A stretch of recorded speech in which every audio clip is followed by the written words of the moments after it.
ਸਤਿ ਸ਼੍ਰੀ ਅਕਾਲ ਦੋਸਤੋ, welcome to Punjab success mantra. Punjab success mantra ਦੇ YouTube ਚੈਨਲ ਦੇ ਉੱਤੇ ਤੁਹਾਡਾ ਸਾਰਿਆਂ ਦਾ ਬਹੁਤ-ਬਹੁਤ ਸਵਾਗਤ ਹੈ। ਮੇਰਾ ਨਾਮ ਹੈ ਰੋਹਿਤ ਮਿੱਡਾ। ਦੋਸਤੋ, ਤੁਹਾਨੂੰ ਸਾਰਿਆਂ ਨੂੰ ਪਤਾ ਹੋਵੇਗਾ ਕਿ ਅਕਤੂਬਰ 2022 ਦੇ ਵਿੱਚ 14, 15, 16 ਅਕਤੂਬਰ ਨੂੰ ਪੰਜਾਬ ਪੁਲਿਸ ਦੇ ਐਗਜ਼ਾਮਸ ਜਿਹੜੇ ਸੀ ਇਹਨਾਂ ਨੂੰ ਕੰਡਕਟ ਕੀਤਾ ਗਿਆ ਸੀਗਾ। ਕਾਂਸਟੇਬਲ, ਹੈੱਡ ਕਾਂਸਟੇਬਲ ਤੇ ਸਬ ਇੰਸਪੈਕਟਰ ਦੇ ਐਗਜ਼ਾਮ।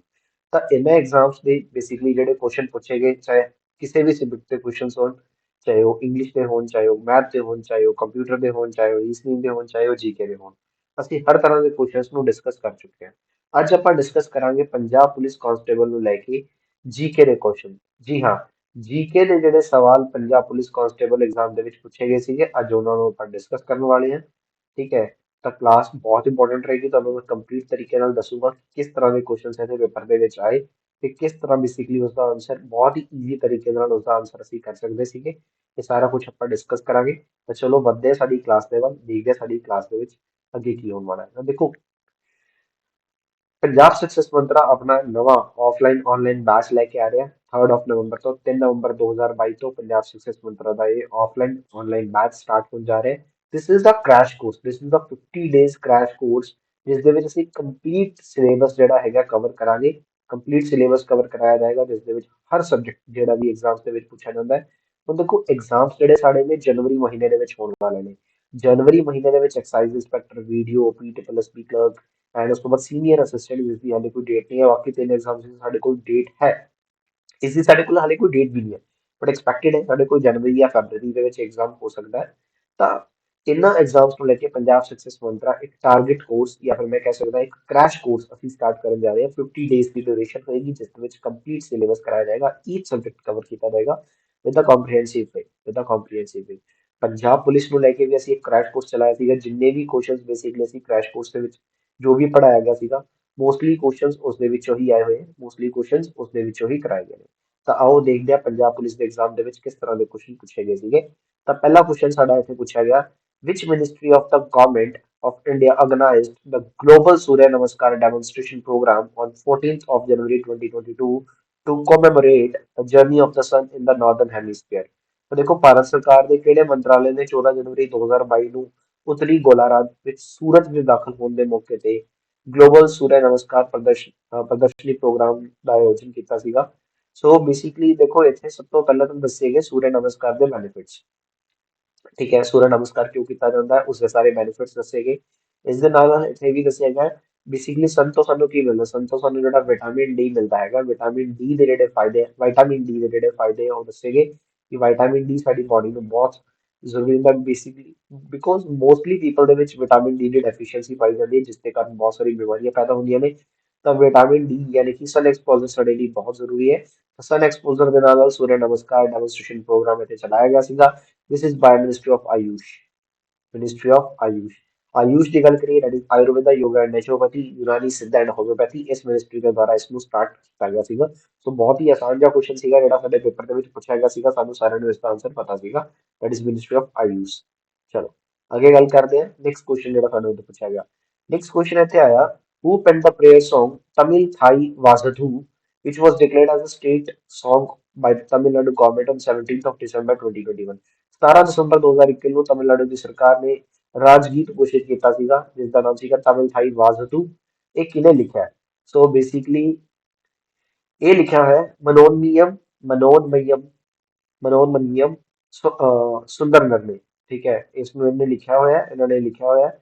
ਬੇਸਿਕਲੀ ਇਹ ਜਿਹੜਾ Song ਹੈਗਾ ਤਮਿਲ ਥਾਈ ਵਾਜ਼ਤੂ, ਪਹਿਲੇ ਤਮਿਲਨਾਡੂ ਦੀ ਸਰਕਾਰ ਨੇ ਇਸ ਨੂੰ ਐਂਥਮ ਦੇ ਤੌਰ ਤੇ ਵੀ ਡਿਸਾਈਡ ਕੀਤਾ ਸੀਗਾ। ਬੇਸਿਕਲੀ ਕੋਰਟ ਦੇ ਵਿੱਚ ਇੱਕ ਕੇਸ ਗਿਆ, ਕੋਰਟ ਦੇ ਵਿੱਚ ਇੱਕ ਕੇਸ ਗਿਆ, ਤਾਂ ਕੋਰਟ ਨੇ ਇੱਥੇ ਕਿਹਾ, ਹਾਈ ਕੋਰਟ ਨੇ ਇੱਥੇ ਕਿਹਾ ਕਿ ਬੇਸਿਕਲੀ ਅਗਰ ਤੁਸੀਂ ਕਿਸੇ ਅਗਰ ਕੋਈ ਬੇਸਿਕਲੀ ਜਿੱਥੇ ਲੋਕੀ ਖੜੇ ਨਹੀਂ ਹੋ ਰਹੇ, ਤੁਸੀਂ ਏਦਾਂ ਕਿਸੇ ਨੂੰ ਐਂਥਮ ਡਿਕਲੇਅਰ ਨਹੀਂ ਕਰ ਸਕਦੇ। ਤਾਂ ਤਮਿਲਨਾਡੂ ਦੀ ਸਰਕਾਰ ਨੇ ਹੁਣ ਇਸ ਨੂੰ ਤਮਿਲ ਥਾਈ ਵਾਜ਼ਤੂ ਨੂੰ ਸਟੇਟ Song ਡਿਕਲੇਅਰ ਕਰ ਦਿੱਤਾ ਹੈ। ਜਿੱਥੇ ਵੀ ਗਵਰਨਮੈਂਟ ਇੰਸਟੀਟਿਊਸ਼ਨਸ ਦੇ ਵਿੱਚ ਜਾਂ ਫਿਰ ਜਿੱਥੇ ਵੀ ਸਕੂਲ ਕਾਲਜਿਸ ਦੇ ਵਿੱਚ ਅਗਰ ਇਸ ਨੂੰ ਪਲੇ ਕੀਤਾ ਜਾਂਦਾ ਹੈ, ਤਾਂ ਤੁਹਾਨੂੰ ਇਸ ਸਨਮਾਨ ਦੇ ਵਿੱਚ ਖੜਾ ਹੋਣਾ ਪਏਗਾ। ਜੋ ਬੇਸਿਕਲੀ ਤਮਿਲਨਾਡੂ ਦੇ ਵਿੱਚ ਹੀ ਪਲੇ ਕੀਤਾ ਜਾਏਗਾ, ਤਮਿਲਨਾਡੂ ਦੇ ਲੋਕਾਂ ਨੂੰ ਇਸ ਨੂੰ ਖੜਾ ਹੋਣਾ ਪਏਗਾ, ਇਸ ਨੂੰ ਚੀਜ਼ ਨੂੰ ਲੈ ਕੇ, that is educational institution, government offices, public sector undertakings ਤੇ public organizations ਜਿੱਥੇ ਵੀ ਇਸ ਨੂੰ play ਕੀਤਾ ਜਾਂਦਾ। ਇਹ 55 seconds ਦਾ 55 seconds ਦਾ ਇੱਕ Song ਹੈ, that is in ਜਿਹੜੀ ਰਾਗ ਦੇ ਵਿੱਚ ਹੈ, ਮੁੱਲਈ ਪਾਣੀ ਰਾਗਮ ਦੇ ਵਿੱਚ ਹੈਗਾ, ਜਿਹਨੂੰ ਆਪਾਂ ਮੋਹਨ ਰਾਗਮ ਵੀ ਕਹਿੰਦੇ ਆ ਰਾਗ ਦੀ ਅਗਰ ਆਪਾਂ ਗੱਲ ਕਰੀਏ। ਠੀਕ ਹੈ, ਤਾਂ ਬੇਸਿਕਲੀ ਇਸਨੇ ਇਹ ਵੀ ਕਿਹਾ ਕਿ ਜਿਹੜੇ ਫੰਕਸ਼ਨਸ ਹੋਣਗੇ ਜਿਵੇਂ ਕਿ ਕੋਈ ਇਵੈਂਟ ਹੈ ਵਿਆਹ ਸ਼ਾਦੀ ਹੈ ਉਸ ਤੇ ਇਸ ਨੂੰ ਪਲੇ ਨਹੀਂ ਕੀਤਾ ਜਾਏਗਾ ਬਚਿਆ ਜਾਏ ਠੀਕ ਹੈ ਉੱਥੇ ਇਸ ਨੂੰ ਨਾ ਚਲਾਇਆ ਜਾਵੇ ਤੇ ਟ੍ਰੇਨ ਸਿੰਗਰ ਸੀ ਇਸ ਨੂੰ ਗਾਣ ਟ੍ਰੇਨ ਸਿੰਗਰ ਸੀ ਇਸ ਨੂੰ ਗਾਣ ਠੀਕ ਹੈ ਤੇ ਪ੍ਰਾਈਵੇਟ ਪਲੇਅਰਸ ਜਾਂ ਪ੍ਰਾਈਵੇਟ ਆਰਗੇਨਾਈਜੇਸ਼ਨਸ ਹੈ ਉਹ ਵੀ ਕੋਸ਼ਿਸ਼ ਕਰਨ ਕਿ ਇਸ ਚੀਜ਼ ਨੂੰ ਬੇਸਿਕਲੀ ਤਮਿਲ ਦੀ ਜਿਹੜੀ ਬੇਸਿਕਲੀ ਕਲਚਰ ਹੈਗਾ ਇਸ ਨੂੰ ਪ੍ਰਮੋਟ ਕਰਨ ਦਾ ਕੰਮ ਕਰਨ ਤਮਿਲ ਦਾ ਜਿਹੜਾ ਇਹ ਸੌਂਗ ਸਟ੍ਰੀਟ ਸੌਂਗ ਡਿਕਲੇਅਰ ਕੀਤਾ ਗਿਆ ਇਸ ਨੂੰ ਪ੍ਰਮੋਟ ਕਰਨ ਦਾ ਕੰਮ ਇਹ ਕਰਨਗੇ ਠੀਕ ਹੈ ਇਹ ਵੀ ਇੱਥੇ ਡਿਕਲੇਅਰ ਕੀਤਾ ਗਿਆ बेसिकली तमिल थाई वाजू तो ना एक किताब हैगी है दैट इज तमिल थविया वनकम एक किताब है मनोन्मनियम साहब ਦੀ ਲਿਖੀ ਹੋਈ ਠੀਕ ਹੈ ਮਨੋਨਮਨੀਅਮ ਸੁੰਦਰ ਦੀ ਲਿਖੀ ਹੋਈ ਜਿਹੜੀ ਕਿ 1891 ਦੇ ਵਿੱਚ ਪਬਲਿਸ਼ ਹੋਈ ਸੀ ਉਸ ਦੇ ਵਿੱਚੋਂ ਕਿਤਾਬ ਦੇ ਵਿੱਚੋਂ ਹੀ ਇਸ ਨੂੰ ਆਊਟ ਕੀਤਾ ਗਿਆ ਹੈਗਾ ਕੱਢਿਆ ਗਿਆ ਹੈਗਾ ਉੱਥੋਂ ਬਣਾਇਆ ਗਿਆ ਹੈਗਾ ਦੈਟ ਇਜ਼ ਉਸ ਦੇ ਵਿੱਚ ਇਸ ਨੂੰ ਲਿਖਿਆ ਗਿਆ ਸੀਗਾ so that is a very easy question that is Manonmaniam Sundaram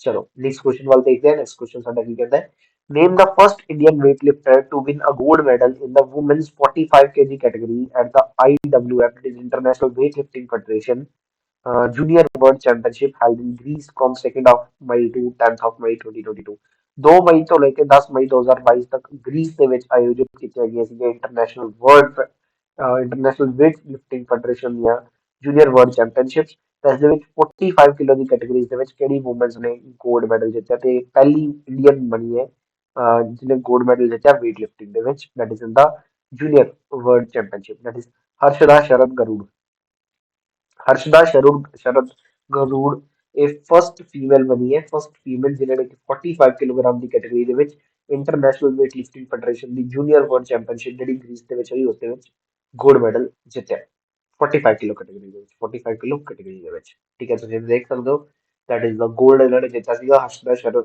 ਸ਼ਰਦ ਗਰੂੜ ਨੇ ਜਿੱਤਿਆ ਸੀਗਾ ਇੱਥੇ ਐਂਡ ਅਗਰ ਮੈਂ 49 ਕਿਲੋਗ੍ਰਾਮ ਦੀ ਕੈਟਾਗਰੀ ਦੇ ਵਿੱਚ ਵੀ ਗੱਲ ਕਰਾਂ ਤਾਂ 49 ਕਿਲੋਗ੍ਰਾਮ ਦੀ ਕੈਟਾਗਰੀ ਦੇ ਵਿੱਚ ਸਿਲਵਰ ਵੀ ਇੰਡੀਆ ਦਾ ਸੀਗਾ ਤੇ ਬ੍ਰੌਂਜ਼ ਵੀ ਇੰਡੀਆ ਦਾ ਸੀਗਾ ਸਿਲਵਰ ਜਿੱਤਿਆ ਸੀਗਾ ਗਿਆਨੇਸ਼ਵਰੀ ਯਾਦਵ ਨੇ ਐਂਡ ਬ੍ਰੌਂਜ਼ ਜਿੱਤਿਆ ਸੀਗਾ ਵੀ ਰਿਤਿਕਾ ਨੇ ਤਾਂ ਇਹ ਵੀ ਤੁਸੀਂ ਇੱਥੇ ਧਿਆਨ ਦੇ ਵਿੱਚ ਰੱਖੋਗੇ that is very important that is very important ਚਲੋ ਨੈਕਸਟ ਕੁਐਸਚਨ ਦੇਖਦੇ ਹਾਂ ਨੈਕਸਟ ਕੁਐਸਚਨ ਕੀ ਕਹਿੰਦਾ ਹੈ ਮਾਰਚ 2022 ਦੇ ਵਿੱਚ ਪੰਕਜ ਅਡਵਾਨੀ ਨੇ ਆਪਣਾ ਡੈਸ਼ ਟਾਈਟਲ ਜਿੱਤਿਆ that is in the 19th Asian 100 up billiards championship of 2022 Pankaj Advani India ਦੇ ਬਹੁਤ ਹੀ ਵਧੀਆ ਬਿਲੀਅਰਡਸ ਪਲੇਅਰ ਨੇ ਠੀਕ ਹੈ ਬਿਲੀਅਰਡਸ ਦਾ ਖਿਤਾਬ ਇਹਨਾਂ ਨੇ ਹੁਣੇ ਜਿੱਤਿਆ ਹੈਗਾ ਤਾਂ ਬਿਲੀਅਰਡਸ ਦੇ ਖਿਤਾਬ ਇਹ ਕਈ ਟਾਈਮ ਤੋਂ ਜਿੱਤਦੇ ਆ ਰਹੇ ਇਹਨਾਂ ਦਾ 8th ਏਸ਼ੀਅਨ ਟਾਈਟਲ ਹੈ 8th ਏਸ਼ੀਅਨ ਟਾਈਟਲ ਇਹਨਾਂ ਨੇ ਆਪਣਾ ਜਿੱਤਿਆ ਹੈਗਾ 8th ਏਸ਼ੀਅਨ ਅਵਾਰਡ ਸੀਗਾ ਇਹਨਾਂ ਦਾ ਠੀਕ ਹੈ 8th ਏਸ਼ੀਅਨ ਟਾਈਟਲ ਇਹਨਾਂ ਨੇ ਆਪਣਾ ਜਿੱਤਿਆ ਹੈਗਾ 8th ਏਸ਼ੀਅਨ ਟਾਈਟਲ 8 ਇਸ ਚੀਜ਼ ਨੂੰ ਤੁਸੀਂ ਧਿਆਨ ਦੇ ਵਿੱਚ ਰੱਖਿਓ ਕਾਫੀ ਸਾਰੇ ਬੱਚਿਆਂ ਨੇ ਇਸ ਆਨਸਰ ਸਹੀ ਕੀਤਾ ਹੋਏਗਾ ਠੀਕ ਹੈ 40th ਇਹਨਾਂ ਦਾ ਇੰਟਰਨੈਸ਼ਨਲ ਟਾਈਟਲ ਸੀਗਾ ਤੇ 8th ਇਹਨਾਂ ਦਾ ਏਸ਼ੀਅਨ ਕਰਾਊਨ ਸੀਗਾ ਇਹ ਜਿਹੜਾ ਇਹਨਾਂ ਨੇ ਜਿੱਤਿਆ ਹੈਗਾ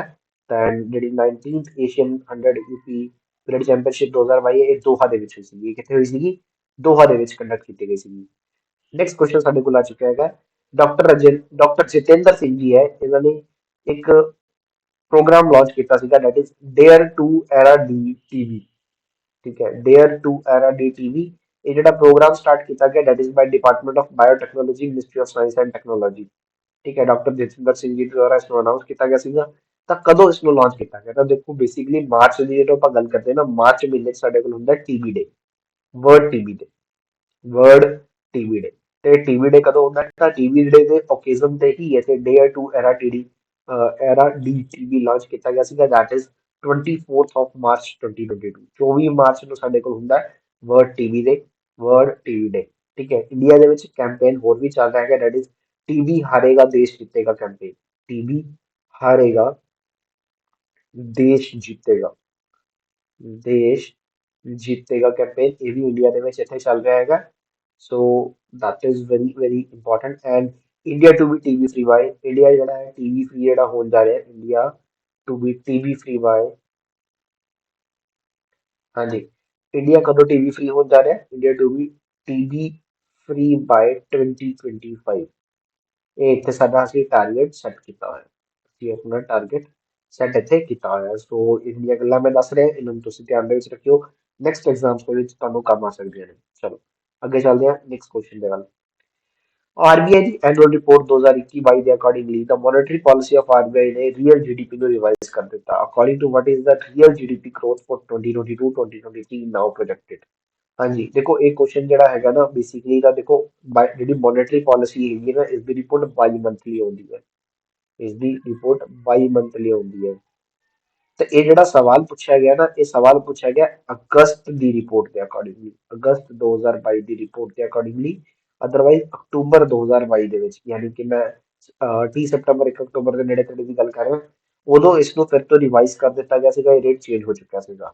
ਠੀਕ ਹੈ, ਬਟ ਸਵਾਲ ਦੇ ਵਿੱਚ ਜਿਹੜਾ ਰੇਟ ਅਕਤੂਬਰ 2022 ਦੇ ਵਿੱਚ ਚੇਂਜ ਹੋ ਕੇ ਆਇਆ ਉਸ ਦਾ ਆਪਸ਼ਨ ਹੀ ਨਹੀਂ ਸੀਗਾ। ਤਾਂ ਸਵਾਲ ਦੇ ਵਿੱਚ ਜਿਹੜਾ ਆਪਸ਼ਨ ਪੁੱਛਿਆ ਗਿਆ ਅਗਸਤ 2022 ਦੇ ਅਕੋਰਡਿੰਗਲੀ ਹੈਗਾ, ਦੈਟ ਇਜ਼ 7.2%। ਠੀਕ ਹੈ, ਕਿਉਂਕਿ ਅਕਤੂਬਰ 2022 ਦੇ ਵਿੱਚ ਆਈ ਮੋਨਿਟਰੀ ਪਾਲਿਸੀ ਦੀ ਰਿਪੋਰਟ ਦੇ ਵਿੱਚ ਆਰਬੀਆਈ ਨੇ, ਰਿਜ਼ਰਵ ਬੈਂਕ ਆਫ ਇੰਡੀਆ ਨੇ ਇਸ ਨੂੰ ਹੋਰ ਰਿਡਿਊਸ ਕਰ ਦਿੱਤਾ, ਇਸ ਨੂੰ ਹੋਰ ਰਿਡਿਊਸ ਜਿਹੜਾ ਹੈ ਉਹ ਕਰ ਦਿੱਤਾ ਹੈ। ਸੋ 7.2% ਸਾਡੇ ਕੋਲ ਕੀ ਹੈਗਾ ਅਗਸਤ 2022 ਦੀ ਰਿਪੋਰਟ ਦੇ ਅਕੋਰਡਿੰਗਲੀ ਇਹ ਦੇਖਿਆ ਜਾ ਸਕਦਾ। ਬਟ ਬਾਅਦ ਦੇ ਵਿੱਚ ਅਕਤੂਬਰ 2022 ਦੀ ਰਿਪੋਰਟ ਦੇ ਅਕੋਰਡਿੰਗਲੀ ਇਹ ਚੇਂਜ ਹੋ ਚੁੱਕਿਆ ਹੈ। ਬਟ ਅਕਤੂਬਰ ਦੇ ਵਿੱਚ ਸਾਡਾ ਐਗਜ਼ਾਮ ਹੀ ਸੀਗਾ, ਤਾਂ ਆਪਾਂ ਉਮੀਦ ਕਰਦੇ ਕਿ ਪੇਪਰ ਸਾਡਾ ਪਹਿਲਾਂ ਹੀ ਬਣ ਚੁੱਕਿਆ ਸੀਗਾ, ਪੇਪਰ ਸਾਡਾ ਕੁਐਸਚਨ ਪੇਪਰ ਪਹਿਲਾਂ ਹੀ ਰੈਡੀ ਕਰ ਲਿੱਤਾ ਗਿਆ ਸੀਗਾ, ਇਸ ਕਰਕੇ ਸਵਾਲ ਜਿਹੜਾ ਹੈ ਅਗਸਤ ਦਾ ਪੁੱਛਿਆ ਗਿਆ। ਚਲੋ ਨੈਕਸਟ ਦੇਖਦੇ ਹਾਂ, ਨੈਕਸਟ ਕੁਐਸਚਨ। 1 ਜੂਨ 2022 ਨੂੰ state of the art super computer that is IIT Gandhinagar ਦੇ ਵਿੱਚ ਕਮਿਸ਼ਨ ਕੀਤਾ ਗਿਆ ਸੀਗਾ। एक जॉइंट इनिशिएटिव सीधा department of science and technology ਤੇ ministry of electronics and information technology ਦਾ। ਇਸ ਸੁਪਰ ਕੰਪਿਊਟਰ ਦਾ ਨਾਮ ਕੀ ਸੀਗਾ, ਇਸ ਸੁਪਰ ਕੰਪਿਊਟਰ ਦਾ ਨਾਮ ਕੀ ਸੀਗਾ? ਤਾਂ ਦੇਖੋ, ਟਾਈਮ ਟੂ ਟਾਈਮ ਇੰਡੀਆ ਦੇ ਵਿੱਚ ਬਹੁਤ ਸਾਰੀ ਸਾਡੀਆਂ ਜਿਹੜੀਆਂ ਆਰਗੇਨਾਈਜੇਸ਼ਨਸ ਨੇ, ਐਨਆਈਟੀਜ਼ ਹੈ, ਆਈਆਈਟੀਜ਼ ਹੈ, ਇਹਨਾਂ ਦੇ ਵਿੱਚ ਇਹ ਸੁਪਰ ਕੰਪਿਊਟਰਸ ਨੂੰ ਕਮਿਸ਼ਨ ਕੀਤਾ ਜਾ ਰਿਹਾ। ਬਟ ਆਈਆਈਟੀ ਗਾਂਧੀਨਗਰ ਦੇ ਵਿੱਚ ਜੂਨ 2022 ਦੇ ਵਿੱਚ ਜਿਹੜਾ ਇੱਥੇ ਸੁਪਰ ਕੰਪਿਊਟਰ ਕਮਿਸ਼ਨ ਕੀਤਾ ਗਿਆ, ਇਸ ਦਾ ਨਾਮ ਸੀਗਾ ਪਰਮ ਅਨੰਤਾ। ਪਰਮ ਅਨੰਤਾ, ਇਹ ਪਰਮ ਅਨੰਤਾ ਸੀਗਾ ਜਿਸ ਨੂੰ ਇੱਥੇ ਸੁਪਰ ਕੰਪਿਊਟਰ ਨੂੰ ਇੱਥੇ ਸਾਡੇ ਕੋਲ ਕਮਿਸ਼ਨ ਕੀਤਾ ਗਿਆ ਸੀਗਾ, ਕਮਿਸ਼ਨ ਕੀਤਾ ਗਿਆ ਸੀਗਾ। So that is very important, ਕਿਉਂਕਿ ਸੁਪਰ ਕੰਪਿਊਟਰ ਨੂੰ ਸਾਇੰਸ ਐਂਡ ਟੈਕ ਦੀ ਜਦੋਂ ਆਪਾਂ ਗੱਲ ਕਰਦੇ ਹਾਂ, ਇਸ ਨੂੰ ਲੈ ਕੇ ਸਵਾਲ ਜਿਹੜੇ ਨੇ ਪੇਪਰ ਦੇ ਵਿੱਚ ਜ਼ਰੂਰ ਆਉਂਦੇ ਨੇ, ਚਾਹੇ ਇਹ ਪੰਜਾਬ ਪੁਲਿਸ ਦੇ ਐਗਜ਼ਾਮ ਦੇ ਵਿੱਚ ਵੀ ਆਇਆ, ਤੇ ਇਸ ਤੋਂ ਇਲਾਵਾ ਪੀਪੀਐਸਸੀ ਦੇ ਐਗਜ਼ਾਮ ਦੇ ਵਿੱਚ ਵੀ ਇਹ ਸਵਾਲ ਜ਼ਰੂਰ ਪੁੱਛੇ ਜਾਂਦੇ ਨੇ, ਇਸ ਤਰ੍ਹਾਂ ਦੇ ਸਵਾਲ। That is the science and tech ਦੇ ਕੁਐਸਚਨ। ਚਲੋ ਨੈਕਸਟ ਕੁਐਸਚਨ ਵੱਲ ਵਧਦੇ ਹਾਂ, ਨੈਕਸਟ ਕੁਐਸਚਨ ਦੇਖਦੇ ਹਾਂ। ਦਿਸ ਇਜ਼ ਪਰਮ ਅਨੰਤਾ, ਤੁਸੀਂ ਇੱਥੇ ਦੇਖ ਸਕਦੇ ਹੋ, this is the super computer Param Ananta. ਚਲੋ ਅਗਲਾ ਸਵਾਲ। श्रीलंका देश के 26वें ਪ੍ਰਾਈਮ ਮਿਨਿਸਟਰ ਕੌਣ ਬਣੇ, 26th ਪ੍ਰਾਈਮ ਮਿਨਿਸਟਰ ਕੌਣ ਬਣਿਆ 12 ਮਈ 2022 ਨੂੰ? ਸਾਡੇ ਪੇਪਰ ਦੇ ਵਿੱਚ ਨਾ ਕਾਂਸਟੇਬਲ ਐਗਜ਼ਾਮ ਦੇ ਵਿੱਚ ਮਈ 2022 ਦੇ ਕੁਐਸਚਨਸ ਕਾਫੀ ਪੁੱਛੇ ਗਏ ਸੀ, ਜ਼ਿਆਦਾਤਰ ਕਰੰਟ ਅਫੇਅਰਸ ਮਈ ਜਾਂ ਜੂਨ ਦੇ ਹੀ ਪੁੱਛੇ ਗਏ ਸੀਗੇ। ਠੀਕ ਹੈ, ਤਾਂ 26ਵੇਂ ਪ੍ਰਾਈਮ ਮਿਨਿਸਟਰ ਕਿਹੜੇ ਥੇ ਬਣੇ 12 ਮਈ 2022 ਨੂੰ? ਇਹ ਬਣੇ ਸੀਗੇ, ਇਹਨਾਂ ਦਾ ਨਾਮ ਸੀਗਾ ਰਾनिल विक्रमसिंघे। रानिल विक्रमसिंघे बने हैं, that is the prime minister of Sri Lanka, new prime minister of Sri Lanka 12 मई 2022 ਨੂੰ ਇਹਨਾਂ ਨੇ ਆਪਣੀ ਕੁਰਸੀ ਦੇ ਪਦ ਗ੍ਰਹਿਣ ਕੀਤਾ ਸੀਗਾ, ਰਾनिल विक्रमसिंघे। ਠੀਕ ਹੈ, ਸ਼੍ਰੀਲੰਕਾ ਦੀ ਅਗਰ ਮੈਂ ਗੱਲ ਕਰਦਾ, ਸ਼੍ਰੀਲੰਕਾ ਦੀ ਤੁਸੀਂ ਕੈਪੀਟਲ ਸੁਣਦੇ ਹੋ ਕੋਲੰਬੋ, ਬਟ ਮੈਂ ਤੁਹਾਨੂੰ ਦੱਸਦਾ Colombo is the second capital ਔਰ ਦਾ ਫਾਈਨੈਂਸ਼ੀਅਲ ਕੈਪੀਟਲ ਆਫ ਸ਼੍ਰੀਲੰਕਾ। ਵੈਸੇ ਸ਼੍ਰੀਲੰਕਾ ਦੀ ਜਿਹੜੀ ਕੈਪੀਟਲ ਹੈ ਦੈਟ ਇਜ਼ श्री जयवर्धनपुरी कोटे, श्री जयवर्धनपुरी कोटे, that is the capital of Sri Lanka. चलो ਅੱਗੇ ਚੱਲਦੇ ਹਾਂ, ਦੇਖਦੇ ਹਾਂ ਨੈਕਸਟ ਕੁਐਸਚਨ ਸਾਡਾ ਕੀ ਕਹਿੰਦਾ ਹੈ। ਮਈ 2022 ਦੇ ਵਿੱਚ ਹੀ ਇੰਡੀਆ ਨੇ ਯੂਨਾਈਟਿਡ ਸਟੇਟਸ ਆਫ ਅਮਰੀਕਾ ਦੇ ਨਾਲ ਨਵੇਂ ਇਕਨੋਮਿਕ ਇਨੀਸ਼ੀਏਟਿਵ ਸਾਈਨ ਕੀਤੇ ਸੀਗੇ। ਐਂਡ ਇੰਡੀਆ ਨੇ ਜਿਹੜੇ ਬੇਸਿਕਲੀ ਨਵੇਂ ਇਕਨੋਮਿਕ ਇਨੀਸ਼ੀਏਟਿਵ ਸਾਈਨ ਕੀਤੇ, ਉਹ ਕਿਹੜੇ ਫਰੇਮਵਰਕ ਦੇ ਅੰਡਰ ਸੀਗੇ? ਤਾਂ ਸਾਡੇ ਕੋਲ ਚਾਰ ਆਪਸ਼ਨਸ ਨੇ, that is Indo Pacific economic framework for prosperity, Indian Pacific economy framework, Indo US economic framework and India US economy framework for prosperity. ये चार ऑप्शन ਸਾਡੇ ਕੋਲ ਸੀਗੇ, ਤਾਂ ਅਗਰ ਮੈਂ ਇਸ ਦੇ ਆਨਸਰ ਦੀ ਗੱਲ ਕਰਾਂ, that is Indo Pacific economic framework for prosperity, this one is the right answer. ठीक है, Indo Pacific economic framework for prosperity ਇੱਥੇ ਕੰਡਕਟ ਕੀਤਾ ਗਿਆ ਸੀਗਾ। ਬਹੁਤ ਸਾਰੀ ਕੰਟਰੀਜ਼ ਦੇ ਵਿੱਚ ਇਸ ਦੇ ਵਿੱਚ ਪਾਰਟਿਸਿਪੇਟ ਕੀਤਾ ਸੀਗਾ। ਦੁਨੀਆ ਦੀ ਲਗਭਗ 40% ਜੀਡੀਪੀ ਜਿਹੜੀ ਸੀਗੀ ਇਹੀ ਦੇਸ਼ ਕਵਰ ਕਰ ਲੈਂਦੇ ਆ ਜਿਨ੍ਹਾਂ ਨੇ ਇੱਥੇ ਪਾਰਟਿਸਿਪੇਟ ਕੀਤਾ। ਤਾਂ ਇੰਡੀਆ ਦੇ ਨਾਲ ਮਿਲ ਕੇ ਤੇ ਹੋਰ ਕੰਟਰੀਜ਼ ਦੇ ਨਾਲ ਮਿਲ ਕੇ ਕਾਫੀ ਸਾਰੇ ਬੇਸਿਕਲੀ ਨਵੇਂ ਇਕਨੋਮਿਕ ਇਨੀਸ਼ੀਏਟਿਵਸ ਨੂੰ ਪਲਾਨ ਕੀਤਾ ਗਿਆ। ਕਿਸ ਤਰ੍ਹਾਂ ਵਰਲਡ ਨੂੰ ਗਰੋ ਕਰਾਇਆ ਜਾ ਸਕਦਾ ਹੈ, ਪ੍ਰੋਸਪੈਰਿਟੀ ਕਿੱਦਾਂ ਕੀਤੀ ਜਾ ਸਕਦੀ ਹੈ, ਦੁਨੀਆ ਨੂੰ ਗਰੋ ਕਿੱਦਾਂ ਕੀਤਾ ਜਾ ਸਕਦਾ ਹੈ। ਤਾਂ ਯੂਐਸ ਨੇ ਇਸ ਇਨੀਸ਼ੀਏਟਿਵ ਨੂੰ ਲੈਡ ਕੀਤਾ, ਯੂਐਸ ਨੇ ਇਸ ਇਨੀਸ਼ੀਏਟਿਵ ਨੂੰ ਲੈਡ ਕੀਤਾ ਸੀਗਾ, this the Indo Pacific economic framework for prosperity. फिर नेक्स्ट देखते हैं, नेक्स्ट इज अना कबाले डूबा। अना कबाले अना काबले डूबा ਨੂੰ ਪਹਿਲੀ Aster guardian global nursing award 2022 ਨਾਲ ਸਨਮਾਨਿਤ ਕੀਤਾ ਗਿਆ ਸੀਗਾ। ਐਂਡ ਕਿਹੜੇ ਦੇਸ਼ ਤੋਂ ਬਿਲੋਂਗ ਕਰਦੀ ਹੈ, ਕਿਹੜੇ ਦੇਸ਼ ਤੋਂ ਬਿਲੋਂਗ ਕਰਦੀ ਹੈ? Which of the following country does she belongs to? This is Ana Kabale Duba, Ana Kabale Duba, and she belongs to Kenya, she belongs to Kenya. Kenya ਦੇਸ਼ ਤੋਂ ਇਹ ਬਿਲੋਂਗ ਕਰਦੀ ਹੈ ਤੇ ਇਹਨਾਂ ਨੇ ਜਿੱਤਿਆ ਹੈਗਾ global, it is Aster guardians global nursing award of 2022। चलो नेक्स्ट देखते हैं, Padma Shri recipient famous dancer Gulabo is known for which of the following dances? हाँ जी, ਗੁਲਾਬੋ ਜੀ ਦੀ ਗੱਲ ਹੋ ਰਹੀ ਹੈ ਇੱਥੇ, ਠੀਕ ਹੈ। ਗੁਲਾਬੋ ਸਪੇਰਾ ਇਹਨਾਂ ਦਾ ਪ੍ਰੋਪਰ ਨਾਮ ਹੈ, Gulabo Sapera. She is from Rajasthan. ਇਹ ਰਾਜਸਥਾਨ ਦੀ ਰਹਿਣ ਵਾਲੀ ਹੈ। ਇਹਨਾਂ ਦੇ ਲੈ ਕੇ ਇਹਨਾਂ ਦੀ ਬੜੀਆਂ ਮਤਲਬ ਕਾਫੀ ਬੇਸਿਕਲੀ 2016 ਦੇ ਵਿੱਚ ਭਾਰਤ ਸਰਕਾਰ ਨੇ ਇਹਨੂੰ ਪਦਮ ਸ਼੍ਰੀ ਨਾਲ ਨਵਾਜਿਆ ਸੀਗਾ। 2016 ਦੇ ਵਿੱਚ ਭਾਰਤ ਸਰਕਾਰ ਨੇ ਇਹਨਾਂ ਨੂੰ ਪਦਮ ਸ਼੍ਰੀ ਦਿੱਤਾ ਸੀਗਾ। ਸਾਡੇ ਜਿਹੜੇ ਰਾਸ਼ਟਰਪਤੀ ਪ੍ਰਣਬ ਮੁਖਰਜੀ ਸੀਗੇ, ਉਹਨਾਂ ਨੇ ਇਹਨਾਂ ਨੂੰ ਪਦਮ ਸ਼੍ਰੀ ਦਿੱਤਾ ਸੀਗਾ 2016 ਦੇ ਵਿੱਚ। And she belongs to which of the following dances she performs. And she performs Kalbelia dance. Kalbelia dance, ਦੇਖੋ ਕਲਬੇਲੀਆ ਡਾਂਸ ਜੇ ਬੇਸਿਕਲੀ ਕਲਬੇਲੀਆ ਜਿਹੜਾ ਹੈਗਾ ਇੱਕ ਤਰ੍ਹਾਂ ਦਾ ਇੰਸਟਰੂਮੈਂਟ ਸੀਗਾ ਜਿਹੜੇ ਕਿ ਉੱਥੇ ਦੇ ਲੋਕ ਵਜਾਉਂਦੇ ਸੀਗੇ। That is of Rajasthan the Kalbeliya community ਦੇ ਲੋਕ ਵਜਾਉਂਦੇ ਸੀਗੇ। ਬੇਸਿਕਲੀ ਇਹ ਜਿਹੜੇ ਸਾਡੇ ਕੋਲ ਸਨੇਕਸ ਹੁੰਦੇ ਆ ਉਹਨਾਂ ਨੂੰ ਡਾਂਸ ਕਰਵਾਉਣ ਦਾ ਇੱਕ ਬੇਸਿਕਲੀ ਮਿਊਜ਼ਿਕ ਹੁੰਦਾ। ਉਸ ਤੋਂ ਬਾਅਦ ਗੁਲਾਬੋ ਸਪੇਰਾ ਜੀ ਦਾ ਜਦੋਂ ਬਰਥ ਹੋਇਆ ਸੀਗਾ ਤਾਂ ਇਹਨਾਂ ਦੇ ਫਾਦਰ ਨੇ ਕੀ ਕੀਤਾ ਸੀਗਾ, ਇਹਨਾਂ ਦੇ ਫਾਦਰ ਨੇ ਇਹਨੂੰ ਬੇਸਿਕਲੀ ਮਤਲਬ ਇਹਨਾਂ ਦੀ ਫੈਮਿਲੀ ਨੇ ਇਹਨਾਂ ਨੂੰ ਕੀ ਕੀਤਾ ਸੀਗਾ, because she was a girl. Rajasthan ਦੇ ਵਿੱਚ ਕਾਫੀ ਚੀਜ਼ਾਂ ਹੁੰਦੀਆਂ ਸੀਗੀਆਂ ਕਿ ਇਹਨਾਂ ਨੂੰ ਦਫਨਾ ਦਿੱਤਾ ਗਿਆ ਸੀਗਾ। ਬਾਅਦ ਦੇ ਵਿੱਚ ਇਹਨਾਂ ਦੀ ਮਦਰ ਤੇ ਆਂਟ ਨੇ ਇਹਨਾਂ ਨੂੰ ਬਚਾਇਆ। And today she became the world class famous dancer Gulabo Sapera. 2016 ਦੇ ਵਿੱਚ ਇਹਨਾਂ ਨੂੰ ਪਦਮ ਸ਼੍ਰੀ ਦੇ ਨਾਲ ਨਵਾਜਿਆ ਗਿਆ ਸੀਗਾ। ਯੂਐਸ ਦੇ ਵਿੱਚ ਵੀ ਇਹ ਪਰਫਾਰਮ ਕਰ ਚੁੱਕੀ ਹੈ, ਬਹੁਤ ਹੀ ਵਧੀਆ ਲੈਵਲ ਤੇ ਇਹ ਪ੍ਰਮੋਟ ਹੋ ਚੁੱਕੀ ਹੈ। ਐਂਡ ਇਹਨਾਂ ਨੇ ਡਾਂਸ ਕੀਤਾ ਬੇਸਿਕਲੀ ਉਸੇ ਤਰ੍ਹਾਂ ਦਾ ਡਾਂਸ ਜਿਸ ਤਰ੍ਹਾਂ ਦਾ ਡਾਂਸ ਇੱਥੇ ਸਨੇਕਸ ਵਗੈਰਾ ਕਰਦੇ। ਇੱਕ ਨਵੀਂ ਡਾਂਸ ਆਰਟ ਇਹਨਾਂ ਨੇ ਬਣਾਈ ਜਿਸ ਨੂੰ ਕਲਬੇਲੀਆ ਡਾਂਸ ਬੋਲਿਆ ਜਾਂਦਾ ਹੈ। ਕਲਬੇਲੀਆ ਡਾਂਸ ਇੱਥੇ ਬੋਲਿਆ ਜਾਂਦਾ ਹੈ, ਕਲਬੇਲੀਆ ਡਾਂਸ ਬੋਲਿਆ ਜਾਂਦਾ ਹੈਗਾ। ਕਲੀਅਰ? ਕਲਬੇਲੀਆ ਡਾਂਸ ਇਸਨੂੰ ਬੋਲਿਆ ਜਾਂਦਾ ਹੈ। ਚਲੋ next question is battle of Palasi. Palasi ਦੀ ਲੜਾਈ ਕਿੱਥੇ ਕੰਡਕਟ ਕੀਤੀ ਗਈ ਸੀ, ਸੌਰੀ ਕਦੋਂ ਕੰਡਕਟ ਕੀਤੀ ਗਈ ਸੀ? ਬੰਗਾਲ ਦੇ ਵਿੱਚ, ਕਿਉਂਕਿ ਇਹ ਲੜਾਈ ਪਲਾਸੀ ਦੇ ਵਿੱਚ ਹੋਈ ਸੀ। ਪਲਾਸੀ ਨਾਮ ਦੀ ਜਗ੍ਹਾ ਹੈਗੀ ਹੈ ਬੰਗਾਲ ਦੇ ਵਿੱਚ, ਉੱਥੇ ਇਸ ਲੜਾਈ ਨੂੰ ਕੰਡਕਟ ਕੀਤਾ ਗਿਆ ਸੀਗਾ। ਬੈਟਲ ਆਫ ਪਲਾਸੀ, ਦੇਖੋ ਬੈਟਲ ਆਫ ਪਲਾਸੀ ਦੇ ਵਿੱਚ ਬੇਸਿਕਲੀ ਬੰਗਾਲ ਦੇ ਨਵਾਬ ਸਿਰਾਜ ਉਦੌਲਾ ਐਂਡ ਦੂਸਰੇ ਪਾਸੇ ਸਾਡੇ ਕੋਲ ਸੀਗੇ ਬ੍ਰਿਟਿਸ਼ਰਸ। ਬ੍ਰਿਟਿਸ਼ਰਸ ਦੇ ਵਿੱਚ ਬੇਸਿਕਲੀ ਦੇਖੋ ਸਿਰਾਜ ਉਦੌਲਾ ਨਾ ਜਦੋਂ ਇੱਥੇ ਬੰਗਾਲ ਦਾ ਨਵਾਬ ਬਣਿਆ ਸੀਗਾ ਤਾਂ ਇਹ ਕੀ ਕਰਦਾ ਸੀਗਾ, ਇਹ ਅੰਗਰੇਜ਼ਾਂ ਨੂੰ ਸਪੈਸ਼ਲ ਟ੍ਰੀਟਮੈਂਟ ਨਹੀਂ ਦਿੰਦਾ ਸੀਗਾ। ਉਹਨਾਂ ਨੂੰ ਕਾਮਨ ਸਿਟੀਜ਼ਨ ਤੇ ਵਰਗਾ ਹੀ ਸਮਝਦਾ ਸੀਗਾ। ਮਤਲਬ ਕੋਈ ਵੀ ਡਿਊਟੀ ਫ੍ਰੀ ਟ੍ਰੇਡ ਕਰਨ ਦਾ ਅਧਿਕਾਰ ਨਹੀਂ ਦਿੱਤੇ, ਕੋਈ ਟ੍ਰੇਡ ਮੋਨੋਪੋਲੀ ਨਹੀਂ ਦਿੱਤੀ। ਸਭ ਕੁਝ ਬੰਗਾਲ ਦੇ ਵਿੱਚ ਇਹਨਾਂ ਨੇ ਅੰਗਰੇਜ਼ਾਂ ਦਾ ਰੱਦ ਕਰ ਦਿੱਤਾ। ਤੇ ਉਸ ਤੋਂ ਬਾਅਦ ਫੋਰਟ ਵਿਲੀਅਮਸ ਉੱਤੇ ਕੰਟਰੋਲ, ਠੀਕ ਹੈ, ਅੰਗਰੇਜ਼ਾਂ ਦੀ ਫੈਕਟਰੀ ਦੇ ਉੱਤੇ ਕੰਟਰੋਲਸ। ਤਾਂ ਫੋਰਟ ਵਿਲੀਅਮ ਦੇ ਉੱਤੇ ਜਦੋਂ ਕੰਟਰੋਲ ਇਹ ਕਰ ਰਿਹਾ ਸੀਗਾ ਤਾਂ ਉਸ ਟਾਈਮ ਤੇ ਬੇਸਿਕਲੀ ਇਹਨੇ ਕੀ ਕੀਤਾ, ਉੱਥੇ ਕਾਫੀ ਸਾਰੇ ਪੁਲਿਸਮੈਨਸ ਨੂੰ ਆਪਣੇ ਕਬਜ਼ੇ ਦੇ ਵਿੱਚ ਲੈ ਲਿਆ, ਆਪਣੇ ਕੰਟਰੋਲ ਦੇ ਵਿੱਚ ਲੈ ਲਿਆ, ਉਹਨਾਂ ਨੂੰ ਕੈਦ ਬਣਾ ਕੇ ਲੈ ਗਿਆ। ਉਸ ਤੋਂ ਬਾਅਦ ਉਹਨਾਂ ਦੇ ਵਿੱਚ 123 ਜਿਹੜੇ ਪੁਲਿਸ ਵਾਲੇ ਆ ਉਹ ਮਾਰੇ ਗਏ ਸੀਗੇ। ਐਂਡ ਜਿਸ ਨੂੰ ਆਪਾਂ ਬਲੈਕ ਹੋਲ ਟ੍ਰੈਜੇਡੀ ਵੀ ਇੱਥੇ ਕਹਿੰਦੇ ਆ, ਬਲੈਕ ਹੋਲ ਟ੍ਰੈਜੇਡੀ ਇੱਥੇ ਹੋਈ ਸੀਗੀ, ਬਲੈਕ ਹੋਲ ਟ੍ਰੈਜੇਡੀ, ਠੀਕ ਹੈ।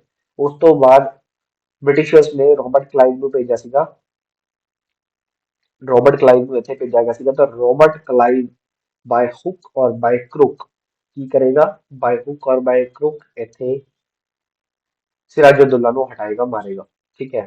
ਤਾਂ ਸਿਰਾਜੁद्दौला ਤੇ ਰੋਬਰਟ ਕਲਾਈਵ ਦੀਆਂ ਫੋਰਸਿਸ ਦੇ ਵਿੱਚ ਇਹ ਲੜਾਈ ਇੱਥੇ ਹੋਈ ਸੀਗੀ। ਸਿਰਾਜੁद्दौला ਦਾ ਜਿਹੜਾ ਕਮਾਂਡਰ ਇਨ ਚੀਫ ਸੀਗਾ ਮੀਰ ਜ਼ਾਫਰ, ਉਹ ਰੋਬਰਟ ਕਲਾਈਵ ਦੇ ਨਾਲ ਮਿਲ ਗਿਆ ਸੀਗਾ। ਇਸ ਕਰਕੇ ਹੀ ਸਿਰਾਜੁद्दौला ਨੂੰ ਜਿਹੜੀ ਹਾਰ ਹੋਈ ਸੀਗੀ। ਤੇ ਇਹ ਲੜਾਈ ਹੋਈ ਸੀਗੀ 23 ਜੂਨ 1757 ਨੂੰ। 23 ਜੂਨ 1757 ਨੂੰ ਇਹ ਲੜਾਈ ਇੱਥੇ ਹੋਈ ਸੀਗੀ, 23 ਜੂਨ 1757। ਚਲੋ next question, first regional rural bank India ਦੇ ਵਿੱਚ ਕਦੋਂ ਐਸਟੈਬਲਿਸ਼ ਕੀਤਾ? ਦੇਖੋ ਇੰਡੀਆ ਦੇ ਵਿੱਚ ਜਿਹੜੇ ਰੀਜਨਲ ਰੂਰਲ ਬੈਂਕਸ ਨੇ, ਯਾਨੀ ਕਿ ਗ੍ਰਾਮੀਣ ਬੈਂਕ ਆਪਾਂ ਜਿਹਨਾਂ ਨੂੰ ਕਹਿੰਦੇ ਆ, ਠੀਕ ਹੈ। ਇਹ ਗ੍ਰਾਮੀਣ ਬੈਂਕ ਜਿਹੜੇ ਹੈਗੇ ਨੇ ਇਹ ਨਰਸਿਮਨ ਕਮੇਟੀ ਦੀ ਰਿਪੋਰਟ ਤੇ ਬਣਾਏ ਗਏ ਸੀਗੇ। ਨਰਸਿਮਨ ਕਮੇਟੀ ਨੇ ਆਪਣੀ ਰਿਪੋਰਟ ਜਿਹੜੀ ਹੈ ਸਬਮਿਟ ਕੀਤੀ ਸੀਗੀ 1975 ਦੇ ਵਿੱਚ। ਤੇ ਉਸ ਕਮੇਟੀ ਦੀ ਰਿਪੋਰਟ ਤੋਂ ਬਾਅਦ ਹੀ 1975 ਦੇ ਵਿੱਚ ਹੀ ਅਸੀਂ ਸ਼ੁਰੂਆਤ ਕੀਤੀ ਗਈ। ਅਗਰ ਤੁਹਾਨੂੰ 1975 ਵੀ ਪਤਾ ਸੀਗਾ ਤਾਂ ਵੀ ਤੁਸੀਂ ਇਸ ਦਾ ਆਨਸਰ ਈਜ਼ੀਲੀ ਕਰ ਸਕਦੇ ਸੀਗੇ, ਕਿਉਂਕਿ ਬਾਕੀ ਦੇ ਆਪਸ਼ਨਸ ਤਾਂ ਪਹਿਲੇ ਹੀ, ਬਟ ਇੱਕ ਆਪਸ਼ਨ 76 ਦਾ ਵੀ ਹੈ ਤੇ ਇਹ ਵੀ ਕੰਸੀਡਰੇਸ਼ਨ ਦੇ ਵਿੱਚ ਲਿਆ ਜਾ ਸਕਦਾ ਹੈ। ਤਾਂ ਨਰਸਿਮਨ ਕਮੇਟੀ ਦੀ ਰਿਪੋਰਟ ਤੋਂ ਬਾਅਦ ਇੰਡੀਆ ਦੇ ਵਿੱਚ ਪਹਿਲਾ ਜਿਹੜਾ ਸਾਡਾ ਹੈਗਾ ਆਰਐਮਬੀ ਹੈਗਾ, ਇਹ 2 ਅਕਤੂਬਰ 1975 ਨੂੰ ਇਸ ਦੀ ਸ਼ੁਰੂਆਤ ਇੱਥੇ ਕੀਤੀ ਗਈ ਸੀਗੀ। 2 ਅਕਤੂਬਰ 1975 ਇਸ ਦਾ ਨਾਂ ਸੀਗਾ ਪ੍ਰਥਮਾ ਗ੍ਰਾਮੀਣ ਬੈਂਕ। ਪ੍ਰਥਮ ਗ੍ਰਾਮੀਣ ਬੈਂਕ ਇਸ ਦੀ ਸ਼ੁਰੂਆਤ ਉੱਤਰ ਪ੍ਰਦੇਸ਼ ਦੇ ਵਿੱਚ ਕੀਤੀ ਗਈ ਸੀਗੀ, ਉੱਤਰ ਪ੍ਰਦੇਸ਼ ਦੇ ਵਿੱਚ। ਕਿਉਂਕਿ ਸਾਡੇ ਜਿਹੜੇ ਬੇਸਿਕਲੀ ਗ੍ਰਾਮੀਣ ਬੈਂਕਸ ਹੁੰਦੇ ਨੇ ਇਹ ਸਟੇਟ ਓਰੀਐਂਟਡ ਹੁੰਦੇ ਨੇ, ਇਹ ਸਟੇਟ ਓਰੀਐਂਟਡ ਹੁੰਦੇ ਨੇ ਕਿਉਂਕਿ ਇਸ ਦੇ ਵਿੱਚ ਸਟੇਟ ਗਵਰਨਮੈਂਟ ਦਾ, ਸੈਂਟਰਲ ਗਵਰਨਮੈਂਟ ਦਾ ਸਭ ਦਾ ਸ਼ੇਅਰ ਹੁੰਦਾ ਹੈਗਾ, ਠੀਕ ਹੈ। ਐਂਡ ਬੇਸਿਕਲੀ ਇੱਕ ਸਪਾਂਸਰ ਬੈਂਕ ਹੁੰਦਾ, ਜਸਟ ਲਾਈਕ ਅਗਰ ਮੈਂ ਗੱਲ ਕਰਾਂ ਤਾਂ ਸੈਂਟਰਲ ਗਵਰਨਮੈਂਟ ਦਾ ਸ਼ੇਅਰ ਹੁੰਦਾ 50%, ਠੀਕ ਹੈ ਜੀ। ਉਸ ਤੋਂ ਬਾਅਦ ਮੈਂ ਗੱਲ ਕਰਾਂ ਸਟੇਟ ਗਵਰਨਮੈਂਟ 15% ਤੇ ਸਪਾਂਸਰਡ ਬੈਂਕ 35%। ਇਸ ਦੇ ਵਿੱਚ ਸ਼ੇਅਰਿੰਗ ਰੇਸ਼ੀਓ ਰਹਿੰਦੀ ਹੈ, ਇਸ ਕਰਕੇ ਸਟੇਟ ਓਰੀਐਂਟਡ ਕੰਮ ਕਰਦੇ ਆ। ਤਾਂ ਪ੍ਰਥਮਾ ਗ੍ਰਾਮੀਣ ਬੈਂਕ ਦੇ ਵਿੱਚ ਸਪਾਂਸਰਡ ਬੈਂਕ ਕੌਣ ਸੀਗਾ? ਸਿੰਡੀਕੇਟ ਬੈਂਕ ਨੇ ਇਸ ਨੂੰ ਸਪਾਂਸਰ ਕੀਤਾ ਸੀਗਾ, ਸਿੰਡੀਕੇਟ ਬੈਂਕ ਨੇ ਇਸ ਨੂੰ ਸਪਾਂਸਰ ਕੀਤਾ ਸੀਗਾ। ਹੁਣ ਦੇਖੋ ਰੀਜਨਲ ਰੂਰਲ ਬੈਂਕ ਤਾਂ 2 ਅਕਤੂਬਰ 1975 ਨੂੰ ਓਪਨ ਹੋ ਗਿਆ ਸੀਗਾ, ਬਟ ਰੀਜਨਲ ਰੂਰਲ ਐਕਟ ਜਿਹੜਾ ਹੈਗਾ, ਆਰਆਰਬੀ ਐਕਟ ਜਿਹੜਾ ਹੈਗਾ, that was passed in 1976, the RRB Act of 1976, that is very important, ਤੁਸੀਂ ਇਹ ਸਾਰੀਆਂ ਗੱਲਾਂ ਧਿਆਨ ਦੇ ਵਿੱਚ ਰੱਖੋਗੇ। ਚਲੋ ਅੱਗੇ ਚੱਲਦੇ ਹਾਂ, ਨੈਕਸਟ ਕੁਐਸਚਨ ਦੇ ਵੱਲ ਚੱਲਦੇ ਹਾਂ। In which year was the ਪਰੰਪਰਾਗਤ ਕ੍ਰਿਸ਼ੀ ਵਿਕਾਸ ਯੋਜਨਾ ਲਾਂਚ? ਹਾਂਜੀ, ਪਰੰਪਰਾਗਤ ਕ੍ਰਿਸ਼ੀ ਵਿਕਾਸ ਯੋਜਨਾ ਨੂੰ ਕਿਹੜੇ ਸਾਲ ਦੇ ਵਿੱਚ ਲਾਂਚ ਕੀਤਾ ਗਿਆ ਸੀਗਾ? ਤਾਂ ਪਰੰਪਰਾਗਤ ਕ੍ਰਿਸ਼ੀ ਵਿਕਾਸ ਯੋਜਨਾ ਭਾਰਤ ਸਰਕਾਰ ਦੀ ਇੱਕ ਸਕੀਮ ਹੈ ਜਿਸ ਨੂੰ ਲਾਂਚ ਕੀਤਾ ਗਿਆ ਸੀਗਾ ਆਰਗੈਨਿਕ ਫਾਰਮਿੰਗ ਨੂੰ ਪ੍ਰਮੋਟ ਕਰਨ ਵਾਸਤੇ। ਆਰਗੈਨਿਕ ਫਾਰਮਿੰਗ ਨੂੰ ਪ੍ਰਮੋਟ ਕਰਨ ਵਾਸਤੇ, ਆਰਗੈਨਿਕ ਫਾਰਮਿੰਗ ਨੂੰ ਪ੍ਰਮੋਟ ਕਰਨ ਵਾਸਤੇ ਇਸ ਨੂੰ ਲਾਂਚ ਕੀਤਾ ਗਿਆ ਸੀਗਾ। ਠੀਕ ਹੈ, ਤਾਂ ਕਿ ਤੁਸੀਂ ਜਿਹੜੀ ਹੈ ਆਰਗੈਨਿਕ ਫਾਰਮਿੰਗ ਕਰੋ। ਠੀਕ ਹੈ, ਤਾਂ ਦਿਸ ਸਕੀਮ ਵਾਸ ਲਾਂਚਡ ਇਨ 2015, 2015 ਦੇ ਵਿੱਚ ਭਾਰਤ ਸਰਕਾਰ ਨੇ ਇਸ ਨੂੰ ਲਾਂਚ ਕੀਤਾ ਸੀਗਾ ਆਰਗੈਨਿਕ ਫਾਰਮਿੰਗ ਨੂੰ ਪ੍ਰਮੋਟ ਕਰਨ ਵਾਸਤੇ। ਹੁਣ ਆਰਗੈਨਿਕ ਫਾਰਮਿੰਗ ਦੇ ਨਾਲ ਬੇਸਿਕਲੀ ਤਾਂ ਜਿਹੜੀ ਇੱਥੇ ਕੈਮੀਕਲਸ ਤੇ ਪੈਸਟੀਸਾਈਡਸ ਦਾ ਯੂਜ਼ ਜਿਹੜਾ ਇਸ ਨੂੰ ਡਿਕਰੀਜ਼ ਕੀਤਾ ਜਾਵੇ, ਘਟਾਇਆ ਜਾਵੇ। ਤੇ ਇੰਡੀਆ ਦਾ ਇਕਲੌਤਾ ਤੇ ਸਭ ਤੋਂ ਪਹਿਲਾ ਜਿਹੜਾ ਆਰਗੈਨਿਕ ਸਟੇਟ ਹੈ, ਜਿਹੜਾ ਸਿੱਕਮ। ਸਿੱਕਮ ਦੇ ਵਿੱਚ ਟੋਟਲੀ ਆਰਗੈਨਿਕ ਫਾਰਮਿੰਗ ਹੁੰਦੀ ਹੈ। Sikkim is the first organic state of India. Sikkim is the first organic state of India. ਚਲੋ ਅੱਗੇ ਚੱਲਦੇ ਹਾਂ, ਨੈਕਸਟ ਕੁਐਸਚਨ। ਨੈਕਸਟ ਕੁਐਸਚਨ ਸਾਡਾ ਕੀ ਕਹਿੰਦਾ, ਵਿਚ of the following places have the lowest altitude at -2 meters below sea level in the Indian mainland? ਇਹ ਜਿਹੜੇ ਸਥਾਨ ਦਿੱਤੇ ਗਏ ਨੇ, ਕਿਹੜੀ ਥਾਂ ਤੇ ਭਾਰਤ ਦੀ ਮੁੱਖ ਭੂਮੀ ਵਿੱਚ ਸਮੁੰਦਰੀ ਤਲ ਤੋਂ 0 ਤੋਂ 2 ਮੀਟਰ ਥੱਲੇ ਸਭ ਤੋਂ ਘੱਟ ਉਚਾਈ ਹੈ? ਠੀਕ ਹੈ, basically so this is Kuttanad. This is Kuttanad Kerala. Kuttanad Kerala. Kuttanad Kerala ਜਿਹੜੀ ਜਗ੍ਹਾ ਹੈਗੀ ਹੈ, ਇੱਥੇ basically this is the place ਜਿੱਥੇ lowest altitude that is a -2 degree ਇੱਥੇ ਰਹਿੰਦਾ, -2 ਡਿਗਰੀ ਇੱਥੇ ਰਹਿੰਦਾ ਹੈ। ਠੀਕ ਹੈ, that is the ਕੁਟਨਾਡ। ਚਲੋ ਅੱਗੇ ਚੱਲਦੇ ਹਾਂ। ਲਾਲਾ Hardial Singh Mathur was an exponent closely related to which of the following movements? ਹਾਂਜੀ, ਲਾਲਾ ਹਰਦਿਆਲ ਸਿੰਘ ਮਾਥੁਰ ਜੀ ਇਹਨਾਂ ਦੇ ਵਿੱਚ ਕਿਹੜੀ ਲਹਿਰ ਨਾਲ ਸੰਬੰਧਿਤ ਸੀਗੇ? ਤਾਂ ਲਾਲਾ ਹਰਦਿਆਲ ਸਿੰਘ ਜੀ ਇੱਥੇ ਐਸੋਸੀਏਟਡ ਸੀਗੇ ਗਦਰ ਮੂਵਮੈਂਟ ਦੇ ਨਾਲ। ਹਿੰਦੁਸਤਾਨ ਪੈਸੀਫਿਕ ਕੋਸਟ ਐਸੋਸੀਏਸ਼ਨ ਇੱਥੇ ਬਣਾਈ ਗਈ ਸੀਗੀ 1913 ਦੇ ਵਿੱਚ। ਬੇਸਿਕਲੀ ਲਾਲਾ ਹਰਦਿਆਲ ਸਿੰਘ ਜੀ ਬਾਬਾ ਸੋਹਣ ਸਿੰਘ ਪਕਣਾ ਸੀ, ਬਾਬਾ ਸੋਹਣ ਸਿੰਘ ਪਕਣਾ ਜੀ ਇਸ ਦੇ ਪਹਿਲੇ ਪ੍ਰੈਜ਼ੀਡੈਂਟ ਬਣੇ ਸੀਗੇ। ਠੀਕ ਹੈ, ਤੇ ਗਦਰ ਮੂਵਮੈਂਟ ਦੀ ਗੱਲ ਹੈਗੀ ਹੈ। ਗਦਰ ਮੂਵਮੈਂਟ ਜਿਹੜੀ ਕਿ ਇੱਥੇ ਸੈਨ ਫਰਾਂਸਿਸਕੋ ਯੂਐਸਏ ਦੇ ਵਿੱਚ ਸ਼ੁਰੂਆਤ ਇਸ ਦੀ ਕੀਤੀ ਗਈ ਸੀ। ਠੀਕ ਹੈ, ਐਂਡ ਜਿਵੇਂ ਕਿ ਮੈਂ ਪਹਿਲਾਂ ਵੀ ਦੱਸਿਆ ਸੀ, ਸੋਹਣ ਸਿੰਘ ਪਕਣਾ ਜੀ ਇਸ ਦੇ ਪ੍ਰੈਜ਼ੀਡੈਂਟ ਬਣੇ ਸੀਗੇ, ਕੇਸਰ ਸਿੰਘ ਥਾਪਗੜ ਵਾਈਸ ਪ੍ਰੈਜ਼ੀਡੈਂਟ ਬਣੇ ਸੀਗੇ, ਲਾਲਾ ਹਰਦਿਆਲ ਜਨਰਲ ਸੈਕਟਰੀ ਬਣੇ ਸੀਗੇ, ਲਾਲਾ ਠਾਕੁਰ ਦਾਸ ਧੂਰੀ ਜੁਆਇੰਟ ਸੈਕਟਰੀ, ਪੰਡਿਤ ਕਾਂਸ਼ੀਰਾਮ ਮਧੂਲੀ ਟ੍ਰੈਜਰਸ ਖਜ਼ਾਨਚੀ ਇਸ ਦੇ ਬਣਾਏ ਗਏ ਸੀਗੇ। ਦਿਸ ਵਾਸ ਪੈਸੀਫਿਕ ਕੋਸਟ ਹਿੰਦੁਸਤਾਨ ਐਸੋਸੀਏਸ਼ਨ, ਜਿਸ ਦਾ ਨਾਮ ਬਾਅਦ ਦੇ ਵਿੱਚ ਬਦਲ ਕੇ ਗਦਰ ਪਾਰਟੀ ਰੱਖੀ ਗਈ ਸੀ, ਗਦਰ ਐਸੋਸੀਏਸ਼ਨ ਰੱਖਿਆ ਗਿਆ ਸੀਗਾ। ਚਲੋ ਅਗਲੀ ਕਿਤਾਬ ਵੱਲ ਚੱਲਦੇ ਹਾਂ। ਅਗਲਾ ਇੱਥੇ ਸਵਾਲ ਇੱਕ ਕਿਤਾਬ ਨੂੰ ਲੈ ਕੇ ਹੈ, ਰੇਗਿਸਤਾਨ ਵਿੱਚ ਲੱਕੜਹਾਰਾ। ਰੇਗਿਸਤਾਨ ਵਿੱਚ ਲੱਕੜਹਾਰਾ ਇਹ ਕਿਸ ਦੀ ਲਿਖੀ ਹੋਈ ਕਿਤਾਬ ਹੈ? ਤਾਂ ਇਹ ਪੰਜਾਬ ਦੇ ਇੱਕ ਬਹੁਤ ਹੀ ਪ੍ਰਸਿੱਧ ਇੱਥੇ ਰਾਈਟਰ ਨੇ। ਠੀਕ ਹੈ, ਇਹਨਾਂ ਦਾ ਜਨਮ ਤਾਂ ਵੈਸੇ ਅਸਮ ਦੇ ਵਿੱਚ ਹੋਇਆ ਸੀਗਾ, ਬਾਅਦ ਦੇ ਵਿੱਚ ਇਹ ਪੰਜਾਬ ਦੇ ਵਿੱਚ ਆ ਕੇ ਇੱਥੇ ਇਹਨਾਂ ਨੂੰ ਐਸੋਸੀਏਟ ਕੀਤਾ ਜਾਂਦਾ, that is ਹਰਭਜਨ ਸਿੰਘ ਜੀ। ਇਹ ਹਰਭਜਨ ਸਿੰਘ ਜੀ ਦੀ ਲਿਖੀ ਹੋਈ ਕਿਤਾਬ ਹੈ ਰੇਗਿਸਤਾਨ ਵਿੱਚ ਲੱਕੜਹਾਰਾ। ਰੇਗਿਸਤਾਨ ਵਿੱਚ ਲੱਕੜਹਾਰਾ। Under Punjab government Kisan Credit Limit Scheme for cattle breeders of state, every cattle breeder would be granted per family an amount of rupees 3 lakh on dash rate of interest। 2022 ਦੇ ਵਿੱਚ ਹੀ, ਠੀਕ ਹੈ, 2022 ਦੇ ਵਿੱਚ ਹੀ ਪੰਜਾਬ ਸਰਕਾਰ ਨੇ ਇੱਥੇ ਅਨਾਉਂਸ ਕੀਤਾ, ਪੰਜਾਬ ਗਵਰਨਮੈਂਟ ਪੰਜਾਬ ਦੇ ਵਿੱਚ ਜਿਹੜੀ ਨਵੀਂ ਸਰਕਾਰ ਬਣ ਕੇ ਆਈ ਸੀਗੀ, ਇਸ ਨੇ ਅਨਾਉਂਸ ਕੀਤਾ ਕਿ ਕਿਸਾਨ ਕ੍ਰੈਡਿਟ ਲਿਮਿਟ ਸਕੀਮ ਦੇ ਤਹਿਤ ਜਿਹੜੇ ਕਿ ਕੈਟਲ ਬਰੀਡਰਸ ਨੇ ਸਟੇਟ ਦੇ, ਯਾਨੀ ਕਿ ਪਸ਼ੂ ਪਾਲਣ ਵਾਲੇ ਜਿਹੜੇ ਸਾਡੇ ਕਿਸਾਨ ਹੈਗੇ ਨੇ, ਉਹਨਾਂ ਨੂੰ ਵੀ ਇੱਥੇ ਜਿਹੜਾ ਹੈਗਾ ਲੋਨ ਜਿਹੜਾ ਹੈ ਉਹ ਦਿੱਤਾ ਜਾਊਗਾ ਘੱਟ ਰੇਟ ਆਫ ਇੰਟਰਸਟ ਤੇ 3 ਲੱਖ ਰੁਪਏ ਦਾ ਲੋਨ ਪਰ ਫੈਮਿਲੀ ਇਹਨਾਂ ਨੇ ਅਨਾਉਂਸ ਕੀਤਾ ਸੀਗਾ ਕਿ 3 ਲੱਖ ਰੁਪਏ ਪਰ ਫੈਮਿਲੀ ਇੱਥੇ ਲੋਨ ਦਿੱਤਾ ਜਾਏਗਾ। That is at rate of interest of 4%, 4% ਵਿਆਜ ਤੇ ਪੈਸਾ ਜਿਹੜਾ ਹੈ ਦਿੱਤਾ ਜਾਊਗਾ। ਐਂਡ ਜਿਸ ਦੇ ਵਿੱਚੋਂ ਕਾਫੀ ਸਾਰਾ ਪੈਸਾ, ਮੋਸਟਲੀ 1.6 ਲੱਖ ਤੱਕ ਜਿਹੜਾ ਪੈਸਾ ਹੈਗਾ ਉਹ ਕੋਲੈਟਰਲ ਫ੍ਰੀ ਵੀ ਦਿੱਤਾ ਜਾ ਸਕਦਾ, ਜਿਸ ਦੇ ਲਈ ਤੁਹਾਨੂੰ ਗਿਰਵੀ ਰੱਖਣ ਦੀ ਲੋੜ ਨਹੀਂ ਹੈ। ਹੁਣ ਕੀ ਸਾਰੇ ਕਿਸਾਨ 3 ਲੱਖ ਲੈ ਸਕਦੇ ਨੇ? ਤਾਂ ਸਾਰੇ ਕਿਸਾਨ 3 ਲੱਖ ਦੀ ਬੇਸਿਕਲੀ ਇਸ ਦੇ ਵਿੱਚ ਕੋਈ, ਜਿਵੇਂ ਮੈਂ ਦੱਸਿਆ ਕਿ ਕੁਝ ਗਿਰਵੀ ਰੱਖਣ ਦੀ ਜ਼ਰੂਰਤ ਨਹੀਂ ਹੈ, ਬਟ ਤੁਹਾਡੇ ਕੋਲ ਪਸ਼ੂ ਹੋਣਾ ਚਾਹੀਦਾ। ਤੁਸੀਂ ਇੱਥੇ ਆਪਣਾ ਐਨੀਮਲ ਦਿਖਾ ਕੇ, ਠੀਕ ਹੈ, ਆਪਣਾ ਐਨੀਮਲ ਆਪਣਾ ਕੈਟਲ ਦਿਖਾ ਕੇ ਤੁਸੀਂ ਇੱਥੇ ਜਿਹੜਾ ਹੈ ਅਗਰ ਲੋਨ ਲੈ ਸਕਦੇ ਹੋ। ਤੇ ਕਿਹੜੇ ਕਿੰਨੇ ਲੋਨ ਮਿਲ ਸਕਦਾ ਹੈਗਾ, ਅਗਰ ਮੈਂ ਇੱਥੇ ਗੱਲ ਕਰਾਂ ਤਾਂ ਇਹ ਇੱਥੇ ਅਲੱਗ-ਅਲੱਗ ਵੇਰੀ ਕਰਦਾ ਕਿ ਤੁਹਾਡੇ ਕੋਲ ਕਿਹੜਾ ਕਿਸ ਤਰ੍ਹਾਂ ਦਾ ਬੇਸਿਕਲੀ ਸਾਡੇ ਕੋਲ ਐਨੀਮਲ ਹੈਗਾ। ਬਫੈਲੋ ਜਾਂ ਹਾਈਬ੍ਰਿਡ ਕਾਓ ਹੈਗੀ ਤਾਂ ਤੁਹਾਨੂੰ 61,467 ਰੁਪਏ ਤੱਕ ਦਾ ਲੋਨ ਮਿਲ ਸਕਦਾ ਹੈ। ਸੋ ਲੋਕਲ ਬਰੀਡ ਕਾਓ ਹੋਏਗੀ ਤਾਂ 43,018 ਰੁਪਏ। ਸ਼ੀਪ ਜਾਂ ਗੋਟ ਹੋਏਗੀ, ਭੇੜੀਆ ਬੱਕਰੀ ਹੋਏਗੀ 2,032 ਰੁਪਏ। ਫੀमेल पिग यानी कि मादा सुअर 8169 रुपए। ठीक है, ब्रायलर ਲਈ 161 ਰੁਪਏ, ਐਗ ਪ੍ਰੋਡਿਊਸਿੰਗ ਚਿਕਨ ਲਈ 630 ਰੁਪਏ। ਠੀਕ ਹੈ, ਅੰਡੇ ਦੇਣ ਵਾਲੀ ਮੁਰਗੀ ਜਿਹਨੂੰ ਆਪਾਂ ਕਹਿ ਦਿੰਦੇ ਹਾਂ ਤਾਂ ਬੇਸਿਕਲੀ ਸਾਰੇ ਲਈ ਇੱਥੇ ਅਲੱਗ-ਅਲੱਗ ਇੱਥੇ ਰੱਖਿਆ ਗਿਆ, ਸਾਰੇ ਲਈ ਅਲੱਗ-ਅਲੱਗ ਇੱਥੇ ਰੱਖਿਆ ਗਿਆ ਸੀਗਾ ਤੇ ਇਹਨਾਂ ਨੂੰ ਕਾਊਂਟ ਕਰਕੇ ਜਿਹੜੇ ਜਿਹੜੇ ਤੁਹਾਡੇ ਕੋਲ ਪਸ਼ੂ ਹੋਣਗੇ ਤੁਹਾਨੂੰ ਉਹਨਾਂ ਕੁ ਲੋਨ ਇੱਥੇ ਮਿਲ ਸਕਦਾ।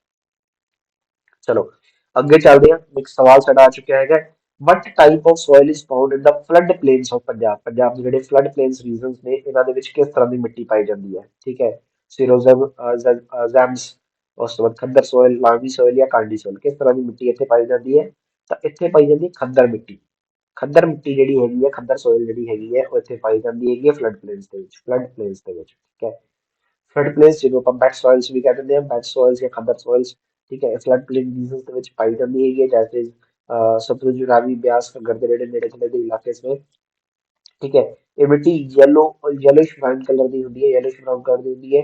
ਤੇ ਇਹ ਮਿੱਟੀ ਜਿਹੜੀ ਹੈਗੀ ਹੈ ਪੂਰੀ ਤਰ੍ਹਾਂ ਡਰੇਨ ਕੀਤੀ ਹੁੰਦੀ ਹੈ ਤੇ ਬਹੁਤ ਡੀਪ ਤੇ ਵੈਰੀ ਟੈਕਸਚਰ ਜਿਹੜਾ ਹੈਗਾ ਇਸਦਾ ਵੈਰੀ ਕਰਦਾ ਹੈ, ਠੀਕ ਹੈ। ਦੈਟ ਇਜ਼ ਅ ਖੱਦਰ ਸੋਇਲ। ਨੈਕਸਟ ਕੁਐਸਚਨ ਸਾਡੇ ਕੋਲ ਆ ਗਿਆ, ਬਿਆਸ ਤੇ ਸਤਲੁਜ ਨਦੀ ਦੇ ਵਿਚਾਲੇ ਵਾਲੇ ਰੀਜਨ ਨੂੰ ਆਪਾਂ ਕੀ ਕਹਿੰਦੇ ਹਾਂ। ਬਿਆਸ ਤੇ ਸਤਲੁਜ ਨਦੀ ਦੇ ਵਿਚਾਲੇ ਵਾਲੇ ਰੀਜਨ ਨੂੰ ਆਪਾਂ ਕੀ ਕਹਿੰਦੇ ਹਾਂ। ਦੈਟ ਇਜ਼ ਬਹੁਤ ਹੀ ਸਵਾਲ ਜਿਹੜਾ ਹੈ, ਆਸਾਨ ਜਿਹੇ ਸਵਾਲ ਇੱਥੇ ਪੁੱਛੇ ਗਏ ਪੇਪਰ ਦੇ ਵਿੱਚ, ਤੁਹਾਨੂੰ ਸਾਰਿਆਂ ਨੂੰ ਇਸਦਾ ਆਂਸਰ ਈਜ਼ੀਲੀ ਪਤਾ ਹੋਏਗਾ ਜਿੱਥੇ ਤੱਕ ਮੈਨੂੰ ਲੱਗਦਾ ਹੈ। That is Doab region. ਇਹਨੂੰ ਆਪਾਂ ਦੁਆਬ ਕਹਿੰਦੇ ਹਾਂ, ਬਿਸਤ ਦੁਆਬ ਕਹਿ ਦਿੰਦੇ ਹੈਗੇ ਹਾਂ। ਬਿਆਸ ਤੇ ਸਤਲੁਜ ਦੇ ਵਿੱਚ ਦਾ ਸਾਡਾ ਇਲਾਕਾ ਜਿਹੜਾ ਹੈਗਾ ਬਿਸਤ ਦੁਆਬ ਜਾਂ ਦੁਆਬ ਰੀਜਨ ਆਪਾਂ ਇਸਨੂੰ ਕਹਿ ਦਿੰਦੇ ਹਾਂ। ਚਲੋ ਅਗਲਾ ਕੁਐਸਚਨ ਸਾਡੇ ਕੋਲ ਪੋਲਿਟੀ ਦਾ ਆਇਆ, ਦੋ ਸਟੇਟਮੈਂਟ ਵਾਲਾ ਕੁਐਸਚਨ ਹੈ, ਬਟ ਸਵਾਲ ਬਹੁਤ ਆਸਾਨ ਹੈ, ਡਰਨ ਦੀ ਜ਼ਰੂਰਤ ਨਹੀਂ ਸੀਗੀ। Which statement with reference to India being a parliamentary democracy is correct? Bharat ਦੇ ਸੰਸਦੀ ਲੋਕਤੰਤਰ ਹੋਣ ਦੇ ਸੰਦਰਭ ਵਿੱਚ ਕਿਹੜਾ ਕਥਨ ਸਹੀ ਹੈ। ਤਾਂ ਸਟੇਟਮੈਂਟਸ ਯਾਨੀ ਕਿ ਕਥਨ ਸਾਡੇ ਕੋਲ ਦਿੱਤੇ ਗਏ ਨੇ। The real executive power is vested in the Council of Ministers with the Prime Minister at as its head। बिल्कुल सही स्टेटमेंट है ये। And the constitutional head of the executive of the union is the president of India. Article 52 ਦੇ ਵਿੱਚ ਆਪਾਂ clearly ਪੜ੍ਹਦੇ ਹਾਂ there should be a president and he should be the executive head of the country। ਇਹ ਵੀ ਗੱਲ ਠੀਕ ਹੈ, but president ਜਿਹੜਾ ਹੁੰਦਾ ਹੈਗਾ ਇਹ ਐਗਜ਼ੀਕਿਊਟਿਵ ਹੈਡ ਕਾਊਂਟ ਕੀਤਾ ਜਾਂਦਾ ਹੈਗਾ। ਬਟ ਦੇਖੋ ਸਾਰਾ ਜਿਹੜਾ ਕੰਮ ਹੈਗਾ ਪ੍ਰੈਜ਼ੀਡੈਂਟ ਦੇ ਨਾਮ ਤੇ ਹੁੰਦਾ, ਬਟ ਕਰਦੇ ਕੌਣ ਹੈਗੇ, ਕਾਉਂਸਿਲ ਆਫ ਮਿਨਿਸਟਰ ਤੇ ਪ੍ਰਾਈਮ ਮਿਨਿਸਟਰ, ਯਾਨੀ ਕਿ ਰੀਅਲ ਐਗਜ਼ੀਕਿਊਟਿਵ ਪਾਵਰਸ ਇਹਨਾਂ ਦੇ ਕੋਲ ਹੀ ਹੈ। ਸੋ ਬੋਥ ਦਾ ਸਟੇਟਮੈਂਟਸ ਆਰ ਟਰੂ।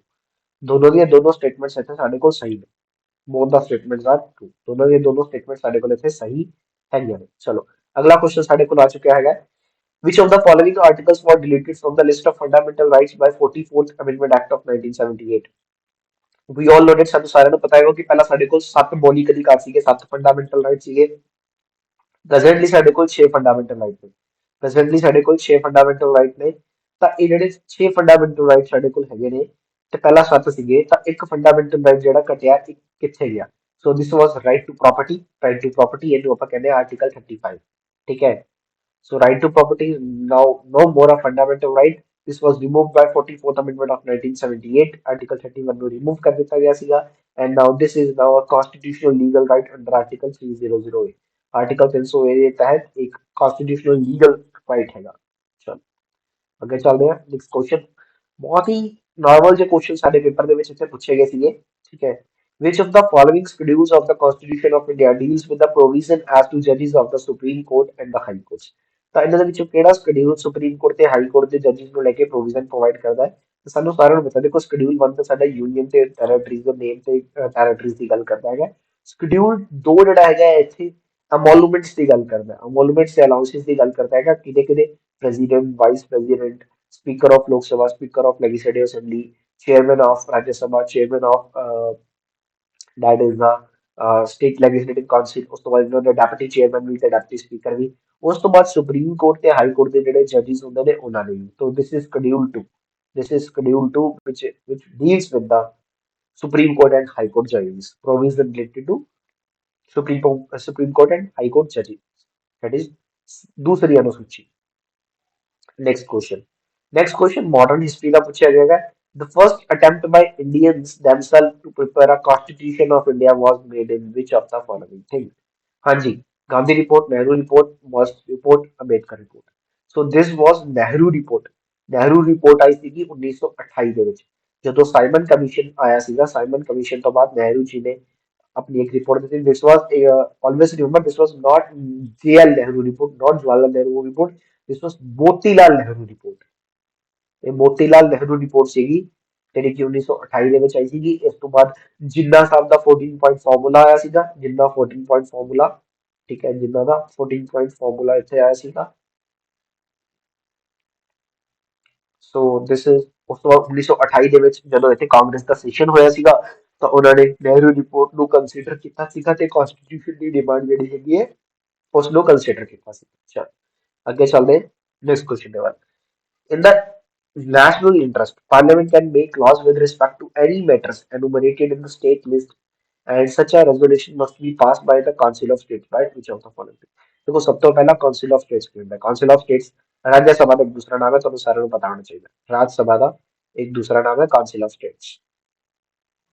ठीक है। ਉਸ ਤੋਂ ਬਾਅਦ ਸਟੇਟ ਲਿਸਟ ਇੱਥੇ ਦਿੱਤਾ ਹੈਗਾ। ਸਟੇਟ ਲਿਸਟ ਜਿਹੜੇ ਬੱਚਿਆਂ ਨੂੰ ਨਹੀਂ ਪਤਾ ਮੈਂ ਦੱਸਦਾ ਇੱਥੇ। ਸਾਡਾ ਜਿਹੜਾ 7ਵਾਂ ਸ਼ਡਿਊਲ ਹੈਗਾ, 7ਵਾਂ ਸ਼ਡਿਊਲ ਜਿਹੜੀ 7ਵੀਂ ਅਨੁਸੂਚੀ ਜਿਹੜੀ ਸਾਡੇ ਕੋਲ ਹੈਗੀ ਹੈ, ਸਾਡੇ 7ਵੇਂ ਸ਼ਡਿਊਲ ਦੇ ਵਿੱਚ ਕੀ ਦਿੱਤਾ ਗਿਆ ਹੈ? ਸਾਡੇ 7ਵੇਂ ਸ਼ਡਿਊਲ ਦੇ ਵਿੱਚ ਸਾਡੇ ਕੋਲ ਤਿੰਨ ਤਰ੍ਹਾਂ ਦੇ ਲਿਸਟ ਸਾਨੂੰ ਦਿੱਤੀਆਂ ਗਈਆਂ ਨੇ, 3 ਲਿਸਟ। ਇਹ 3 ਲਿਸਟ ਕਿਹੜੀਆਂ ਕਿਹੜੀਆਂ ਨੇ? 3 ਲਿਸਟ ਜਿਹੜੀਆਂ ਸਾਡੇ ਕੋਲ ਹੈਗੀਆਂ ਨੇ, the first one is union list, second one is state list, third one is concurrent list, third one is concurrent list। Basically ਇਹ ਹੈ ਕਿ ਨੇ, ਦੇਖੋ ਪਾਵਰ ਦਾ ਨਾ ਇੰਡੀਆ ਦਾ ਜਿਹੜਾ ਸਿਸਟਮ ਹੈਗਾ, India has a quasi federal structure system and powers are distributed among them। Powers ਜਿਹੜੀਆਂ ਨੇ ਵੰਡੀਆਂ ਹੋਈਆਂ ਨੇ, ਤਾਂ ਕੁਝ ਮੈਟਰਸ ਇਦਾਂ ਦੇ ਨੇ ਜਿਨ੍ਹਾਂ ਨੂੰ ਲੈ ਕੇ ਡਿਸੀਜਨ ਲੈਣ ਦਾ ਅਧਿਕਾਰ ਸਿਰਫ ਕੇਂਦਰ ਸਰਕਾਰ ਕੋਲ ਹੈ। ਕੁਝ ਮੈਟਰ ਇਦਾਂ ਦੇ ਨੇ ਜਿਨ੍ਹਾਂ ਨੂੰ ਲੈ ਕੇ ਡਿਸੀਜਨ ਲੈਣ ਦਾ ਅਧਿਕਾਰ ਸਟੇਟ ਗਵਰਨਮੈਂਟ ਦੇ ਕੋਲ ਹੈ। ਕੁਝ ਮੈਟਰਸ ਇਦਾਂ ਦੇ ਨੇ ਜਿਨ੍ਹਾਂ ਨੂੰ ਲੈ ਕੇ ਡਿਸੀਜਨ ਸੈਂਟਰ ਤੇ ਸਟੇਟ ਦੋਨਾਂ ਨੂੰ ਲੈ ਸਕਦੇ ਨੇ। So lastly we have a union list, state list and concurrent list. ਤਾਂ ਸਟੇਟ ਲਿਸਟ ਦੇ ਵਿੱਚ ਜਿਹੜੇ ਮੈਟਰ ਨੇ, ਯਾਨੀ ਕਿ ਸਟੇਟ ਲਿਸਟ ਯਾਨੀ ਕਿ ਜਿਸ ਤੋਂ ਲੈ ਕੇ ਰਾਜ ਸਰਕਾਰ ਹੀ ਸਿਰਫ ਇੱਥੇ ਕਾਨੂੰਨ ਬਣਾ ਸਕਦੀ ਹੈ। ਅਗਰ ਪਾਰਲੀਮੈਂਟ ਨੇ ਲਾਅ ਬਣਾਉਣਾ ਹੋਵੇ, ਪਾਰਲੀਮੈਂਟ ਨੇ ਅਗਰ ਸਟੇਟ ਲਿਸਟ ਦੇ ਵਿੱਚ ਦਿੱਤੇ ਗਏ ਮੈਟਰ ਦੇ ਵਿੱਚ ਲਾਅ ਬਣਾਉਣਾ ਹੋਵੇ, ਤਾਂ ਰਾਜ ਸਭਾ ਦੇ ਕੋਲ ਅਥਾਰਟੀ ਹੈਗੀ ਹੈ। ਰਾਜ ਸਭਾ ਇੱਕ ਰੈਜ਼ੋਲੂਸ਼ਨ ਪਾਸ ਕਰਕੇ ਸਟੇਟ ਲਿਸਟ ਦੇ ਵਿੱਚ ਕਾਨੂੰਨ ਬਣਾ ਸਕਦੀ ਹੈ। ਤਾਂ ਉਹ ਜਿਹੜਾ ਕਾਨੂੰਨ ਰਾਜ ਸਭਾ ਬਣਾਏਗੀ, ਉਹ ਰਾਜ ਸਭਾ ਦੇ ਦੁਆਰਾ ਕਿੰਨੇ ਵਿਅਕਤੀਆਂ ਦੇ ਨਾਲ ਪਾਸ ਹੋਣਾ ਜ਼ਰੂਰੀ ਹੁੰਦਾ ਹੈ। ਸੋ ਦਿਸ ਇਜ਼ ਹੁੰਦਾ ਹੈਗਾ ਇਹ 2/3 member of 2/3 of the total strength, ਯਾਨੀ ਕਿ 2/2 ਮੈਂਬਰ ਜਿਹੜੇ ਹੈਗੇ ਆ present and eligible for voting ਹੋਣਾ ਚਾਹੀਦਾ। ਮਤਲਬ ਕੀ ਹੈ ਇਸਦਾ ਕਹਿੰਦਾ, ਯਾਨੀ ਕਿ ਉਸ ਦਿਨ ਹਾਊਸ ਦੇ ਵਿੱਚ ਜਿੰਨੇ ਮੈਂਬਰ ਆਏ ਉਸਦਾ 2/3 ਐਂਡ ਜਿਨ੍ਹਾਂ ਨੂੰ ਵੋਟ ਪਾਉਣ ਤੋਂ ਰਜਿਸਟਰੇਟ ਵੀ ਨਹੀਂ ਕੀਤਾ ਗਿਆ, ਜਿਨ੍ਹਾਂ ਦੇ ਕੋਲ ਵੋਟ ਪਾਉਣ ਦਾ ਅਧਿਕਾਰ ਵੀ ਹੈਗਾ, not less than 2/3 of the members present and voting. Option A ਹੀ ਸਾਡਾ ਰਾਈਟ ਆਂਸਰ ਇੱਥੇ ਹੋ ਜਾਏਗਾ। ਆਪਸ਼ਨ ਏ ਹੀ ਸਾਡਾ ਇੱਥੇ ਰਾਈਟ ਆਂਸਰ ਜਿਹੜਾ ਹੈ ਹੋ ਜਾਏਗਾ।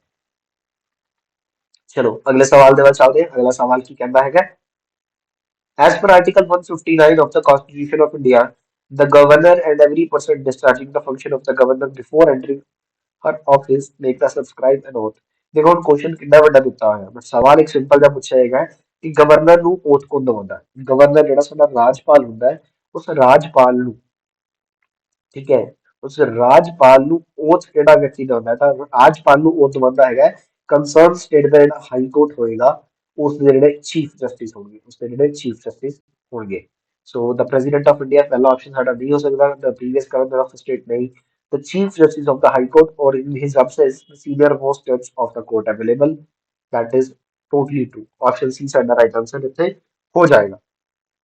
ਚਲੋ ਅਗਲੇ ਕੁਐਸਚਨ ਦੇ ਵੱਲ ਚੱਲਦੇ ਹਾਂ। ਅਗਲਾ ਕੁਐਸਚਨ ਇੱਥੇ ਕੀ ਕਹਿੰਦਾ ਹੈਗਾ? ਅਗਲਾ ਕੁਐਸਚਨ ਕਹਿੰਦਾ ਹੈ ਕਿ ਮਈ 2022 ਦੇ ਵਿੱਚ, ਮਈ 2022 ਦੇ ਵਿੱਚ ਕਿਹੜੀ ਬੇਸਿਕਲੀ ਇੱਥੇ ਜਿਹੜੀ ਡਿਊਟੀ ਹੈਗੀ ਹੈ, ਇੱਥੇ ਇੱਕ ਲੈਫਟੀਨੈਂਟ ਗਵਰਨਰ ਦੇ ਦੁਆਰਾ ਹੈਂਡਲ ਕੀਤੀ ਜਾਂਦੀ ਸੀ। ਇੱਥੇ ਉਸਦੇ ਇੱਕ ਲੈਫਟੀਨੈਂਟ ਗਵਰਨਰ ਸੀਗੇ, ਨਾ ਕਿ ਦੇਖੋ ਯੂਟੀਜ਼ ਦੇ ਵਿੱਚ ਜਾਂ ਤਾਂ ਸਾਡੇ ਕੋਲ ਲੈਫਟੀਨੈਂਟ ਗਵਰਨਰ ਹੁੰਦੇ ਜਾਂ ਐਡਮਿਨਿਸਟ੍ਰੇਟਰ ਹੁੰਦੇ।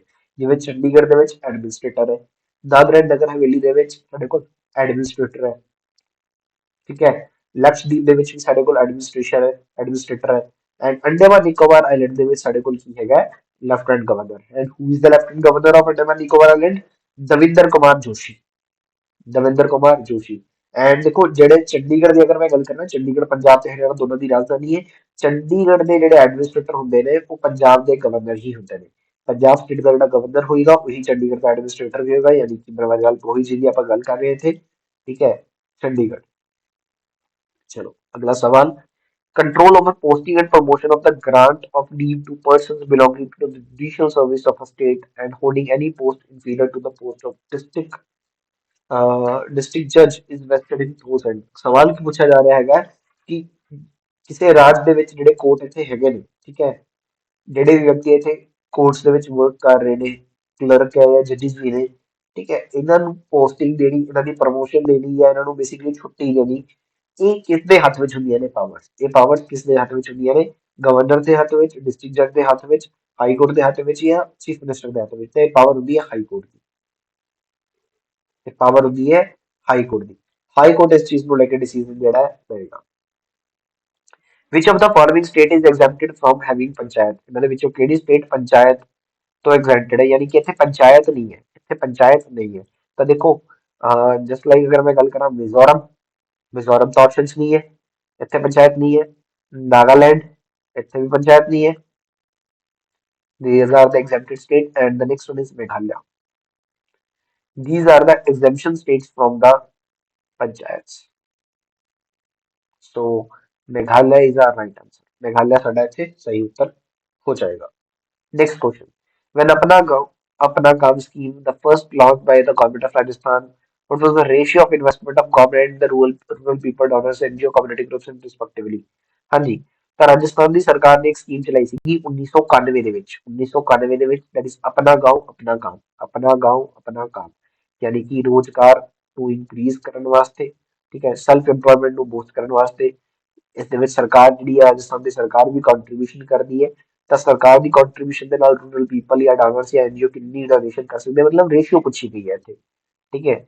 ਤਾਂ ਰੇਸ਼ੀਓ ਇੱਥੇ ਹੈਗੀ ਹੈ 70-30, 70-30, 70% ਗਵਰਨਮੈਂਟ, 30% ਬਾਕੀ ਦੇ ਜਿਹੜੀਆਂ ਕਮਿਊਨਿਟੀਜ਼ ਜਾਂ ਐਨਜੀਓਜ਼ ਜਾਂ ਡੋਨਰਸ ਜਿਹੜੇ ਵੀ ਹੈਗੇ ਨੇ ਮਿਲ ਕੇ ਇੱਥੇ ਕੰਟਰੀਬਿਊਟ ਕਰਦੇ ਨੇ। 70% ਤੇ 30%, 70% ਤੇ 30%। Next, dash computing is a collection of artificial intelligence based computational techniques which offers the superiority of human like problem solving capabilities। हाँ जी, ਇਹਨਾਂ ਦੇ ਵਿੱਚੋਂ ਕਿਹੜੀ ਕੰਪਿਊਟਿੰਗ ਹੈ ਜਿਹੜੀ ਕਿ ਇੱਕ ਕਲੈਕਸ਼ਨ ਹੈਗੀ ਆ ਆਰਟੀਫਿਸ਼ੀਅਲ ਇੰਟੈਲੀਜੈਂਸ ਬੇਸਡ ਟੈਕਨੀਕਸ ਦੀ, ਆਰਟੀਫਿਸ਼ੀਅਲ ਇੰਟੈਲੀਜੈਂਸ ਬੇਸਡ ਟੈਕਨੀਕਸ ਦੀ ਇੱਕ ਇੱਥੇ ਕਲੈਕਸ਼ਨ ਹੈਗੀ ਹੈ।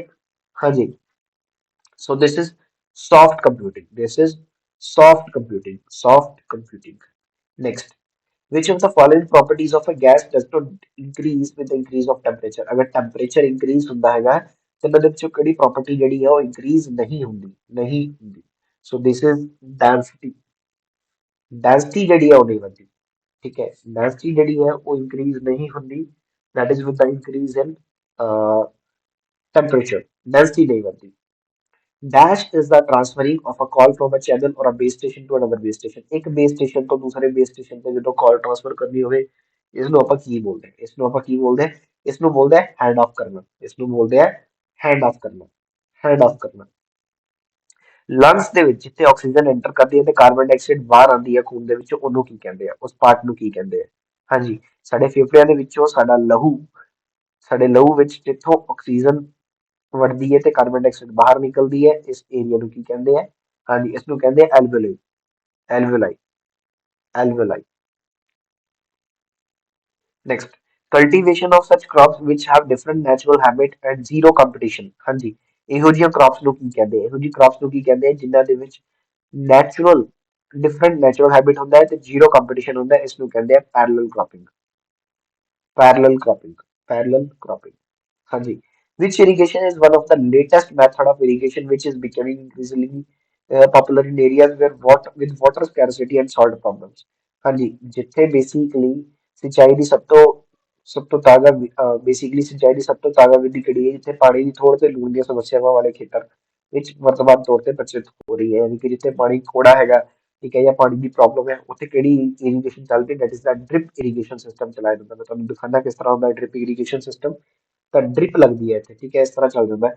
ਇੱਕ ਵਾਟਰ ਪੰਪ ਲੱਗਦਾ ਹੈ ਜਿਹੜਾ ਕਿ ਸਾਰਿਆਂ ਨੂੰ ਇਕੱਠਾ ਪਾਣੀ ਜਿਹੜਾ ਹੈਗਾ ਡਿਸਟਰੀਬਿਊਟ ਕਰਦਾ ਆ ਰਿਹਾ ਇੱਕ ਹੀ ਪਾਈਪ ਦਾ, ਤਾਂ ਕਿ ਵੇਸਟੇਜ ਨਾ ਹੋਵੇ, ਠੀਕ ਹੈ, ਪਾਣੀ ਪ੍ਰੋਪਰ ਪਹੁੰਚ ਜਾਏ ਤੇ ਵੇਸਟੇਜ ਵੀ ਨਾ ਹੋਵੇ, that is the drip irrigation, drip irrigation, ਠੀਕ ਹੈ। ਇਹ ਸੀਗੇ ਬੱਚਿਓ ਸਵਾਲ ਜਿਹੜੀ ਕਿ ਜੀਕੇ ਨੂੰ ਲੈ ਕੇ ਪੰਜਾਬ ਪੁਲਿਸ ਐਗਜ਼ਾਮ ਦੇ ਵਿੱਚ ਪੁੱਛੇ ਗਏ ਨੇ, ਦੈਟ ਇਜ਼ ਵੈਰੀ ਇੰਪੋਰਟੈਂਟ। ਤੁਹਾਨੂੰ ਕਿਸੇ ਨੂੰ ਵੀ ਕਿਸੇ ਵੀ ਕੁਐਸਚਨ ਦੇ ਵਿੱਚ ਕੋਈ ਡਾਊਟ ਹੋਇਆ ਹੋਵੇ ਤਾਂ ਤੁਸੀਂ ਪੁੱਛ ਸਕਦੇ ਹੋ ਕਮੈਂਟ ਸੈਕਸ਼ਨ ਦੇ ਵਿੱਚ। ਐਂਡ ਮੈਂ ਤੁਹਾਨੂੰ ਫਿਰ ਦੱਸਦਾ ਕਿ ਪੰਜਾਬ ਸਕਸੈਸ ਮੰਤਰਾ ਦਾ ਬੈਚ 3 ਨਵੰਬਰ 2022 ਤੋਂ ਸਟਾਰਟ ਹੋਣ ਜਾ ਰਿਹਾ ਹੈਗਾ। And exercise inspector video PT plus B clerk senior assistant ਲਈ ਇੱਕ ਕੋਰਸ ਬਹੁਤ ਹੀ ਇੰਪੋਰਟੈਂਟ ਰਹਿਣ ਵਾਲਾ ਹੈ। ਇਸ ਦੇ ਵਿੱਚ ਟੈਸਟ ਸੀਰੀਜ਼ ਵੀ ਇੰਕਲੂਡਡ ਹੈ, ਤੁਸੀਂ ਆਫਲਾਈਨ ਵੀ ਜੁਆਇਨ ਕਰ ਸਕਦੇ ਹੋ, ਆਨਲਾਈਨ ਵੀ ਜੁਆਇਨ ਕਰ ਸਕਦੇ ਹੋ। ਜਿਹੜੇ ਬੱਚੇ ਆਫਲਾਈਨ ਜੁਆਇਨ ਕਰਨਾ ਚਾਹੁੰਦੇ ਨੇ ਉਸ ਦੇ ਲਈ ਤੁਹਾਨੂੰ ਵਿਜ਼ਿਟ ਕਰਨਾ ਪਏਗਾ ਸਾਡੇ ਸੈਂਟਰ ਦੇ ਵਿੱਚ, ਸਾਡੇ ਇੰਸਟੀਚਿਊਟ ਦੇ ਵਿੱਚ, ਜੋ ਕਿ ਹੈ ਚੰਡੀਗੜ੍ਹ ਦੇ ਵਿੱਚ, Punjab Kesari building sector 25D Chandigarh. ਤੇ ਆਨਲਾਈਨ ਤੁਸੀਂ ਘਰੇ ਬੈਠੇ ਵੀ ਦੇਖ ਸਕਦੇ ਹੋ। ਕਿਸੇ ਵੀ ਤਰ੍ਹਾਂ ਦੀ ਪ੍ਰੋਬਲਮ ਜਾਂ ਦਿੱਕਤ ਲਈ ਤੁਸੀਂ ਕਾਲ ਜਾਂ WhatsApp ਕਰ ਸਕਦੇ ਹੋ 8360044357 ਤੇ, ਦੈਟ ਇਜ਼ ਆਰ ਨੰਬਰ। ਤੁਸੀਂ ਇੱਥੇ ਕੰਟੈਕਟ ਕਰ ਸਕਦੇ ਹੋ ਕਾਲ ਜਾਂ WhatsApp ਐਂਡ ਇਸ ਦੇ ਨਾਲ ਵੀਡੀਓ ਦੀ ਟੈਸਟ ਸੀਰੀਜ਼ ਸਾਡੀ ਚੱਲ ਰਹੀ ਹੈ ਐਕਸਰਸਾਈਜ਼ ਦੀ ਟੈਸਟ ਸੀਰੀਜ਼ ਬਹੁਤ ਜਲਦੀ ਸਟਾਰਟ ਹੋਣ ਵਾਲੀ ਹੈ ਸੋ ਅੱਜ ਦੀ ਕਲਾਸ ਦੇ ਵਿੱਚ ਇੰਨਾ ਹੀ ਕਰਾਂਗੇ ਅਗਰ ਤੁਸੀਂ ਸਾਡੇ YouTube ਚੈਨਲ ਤੇ ਨਵੇਂ ਆਏ ਹੋ ਤਾਂ YouTube ਚੈਨਲ ਨੂੰ ਸਬਸਕ੍ਰਾਈਬ ਕਰਨਾ ਨਹੀਂ ਭੁੱਲਣਾ ਤੇ ਇਸ ਦੇ ਨਾਲ ਬੈਲ ਆਈਕਨ ਦਬਾਉਣਾ ਨਹੀਂ ਭੁੱਲਿਓ thank you so much guys take care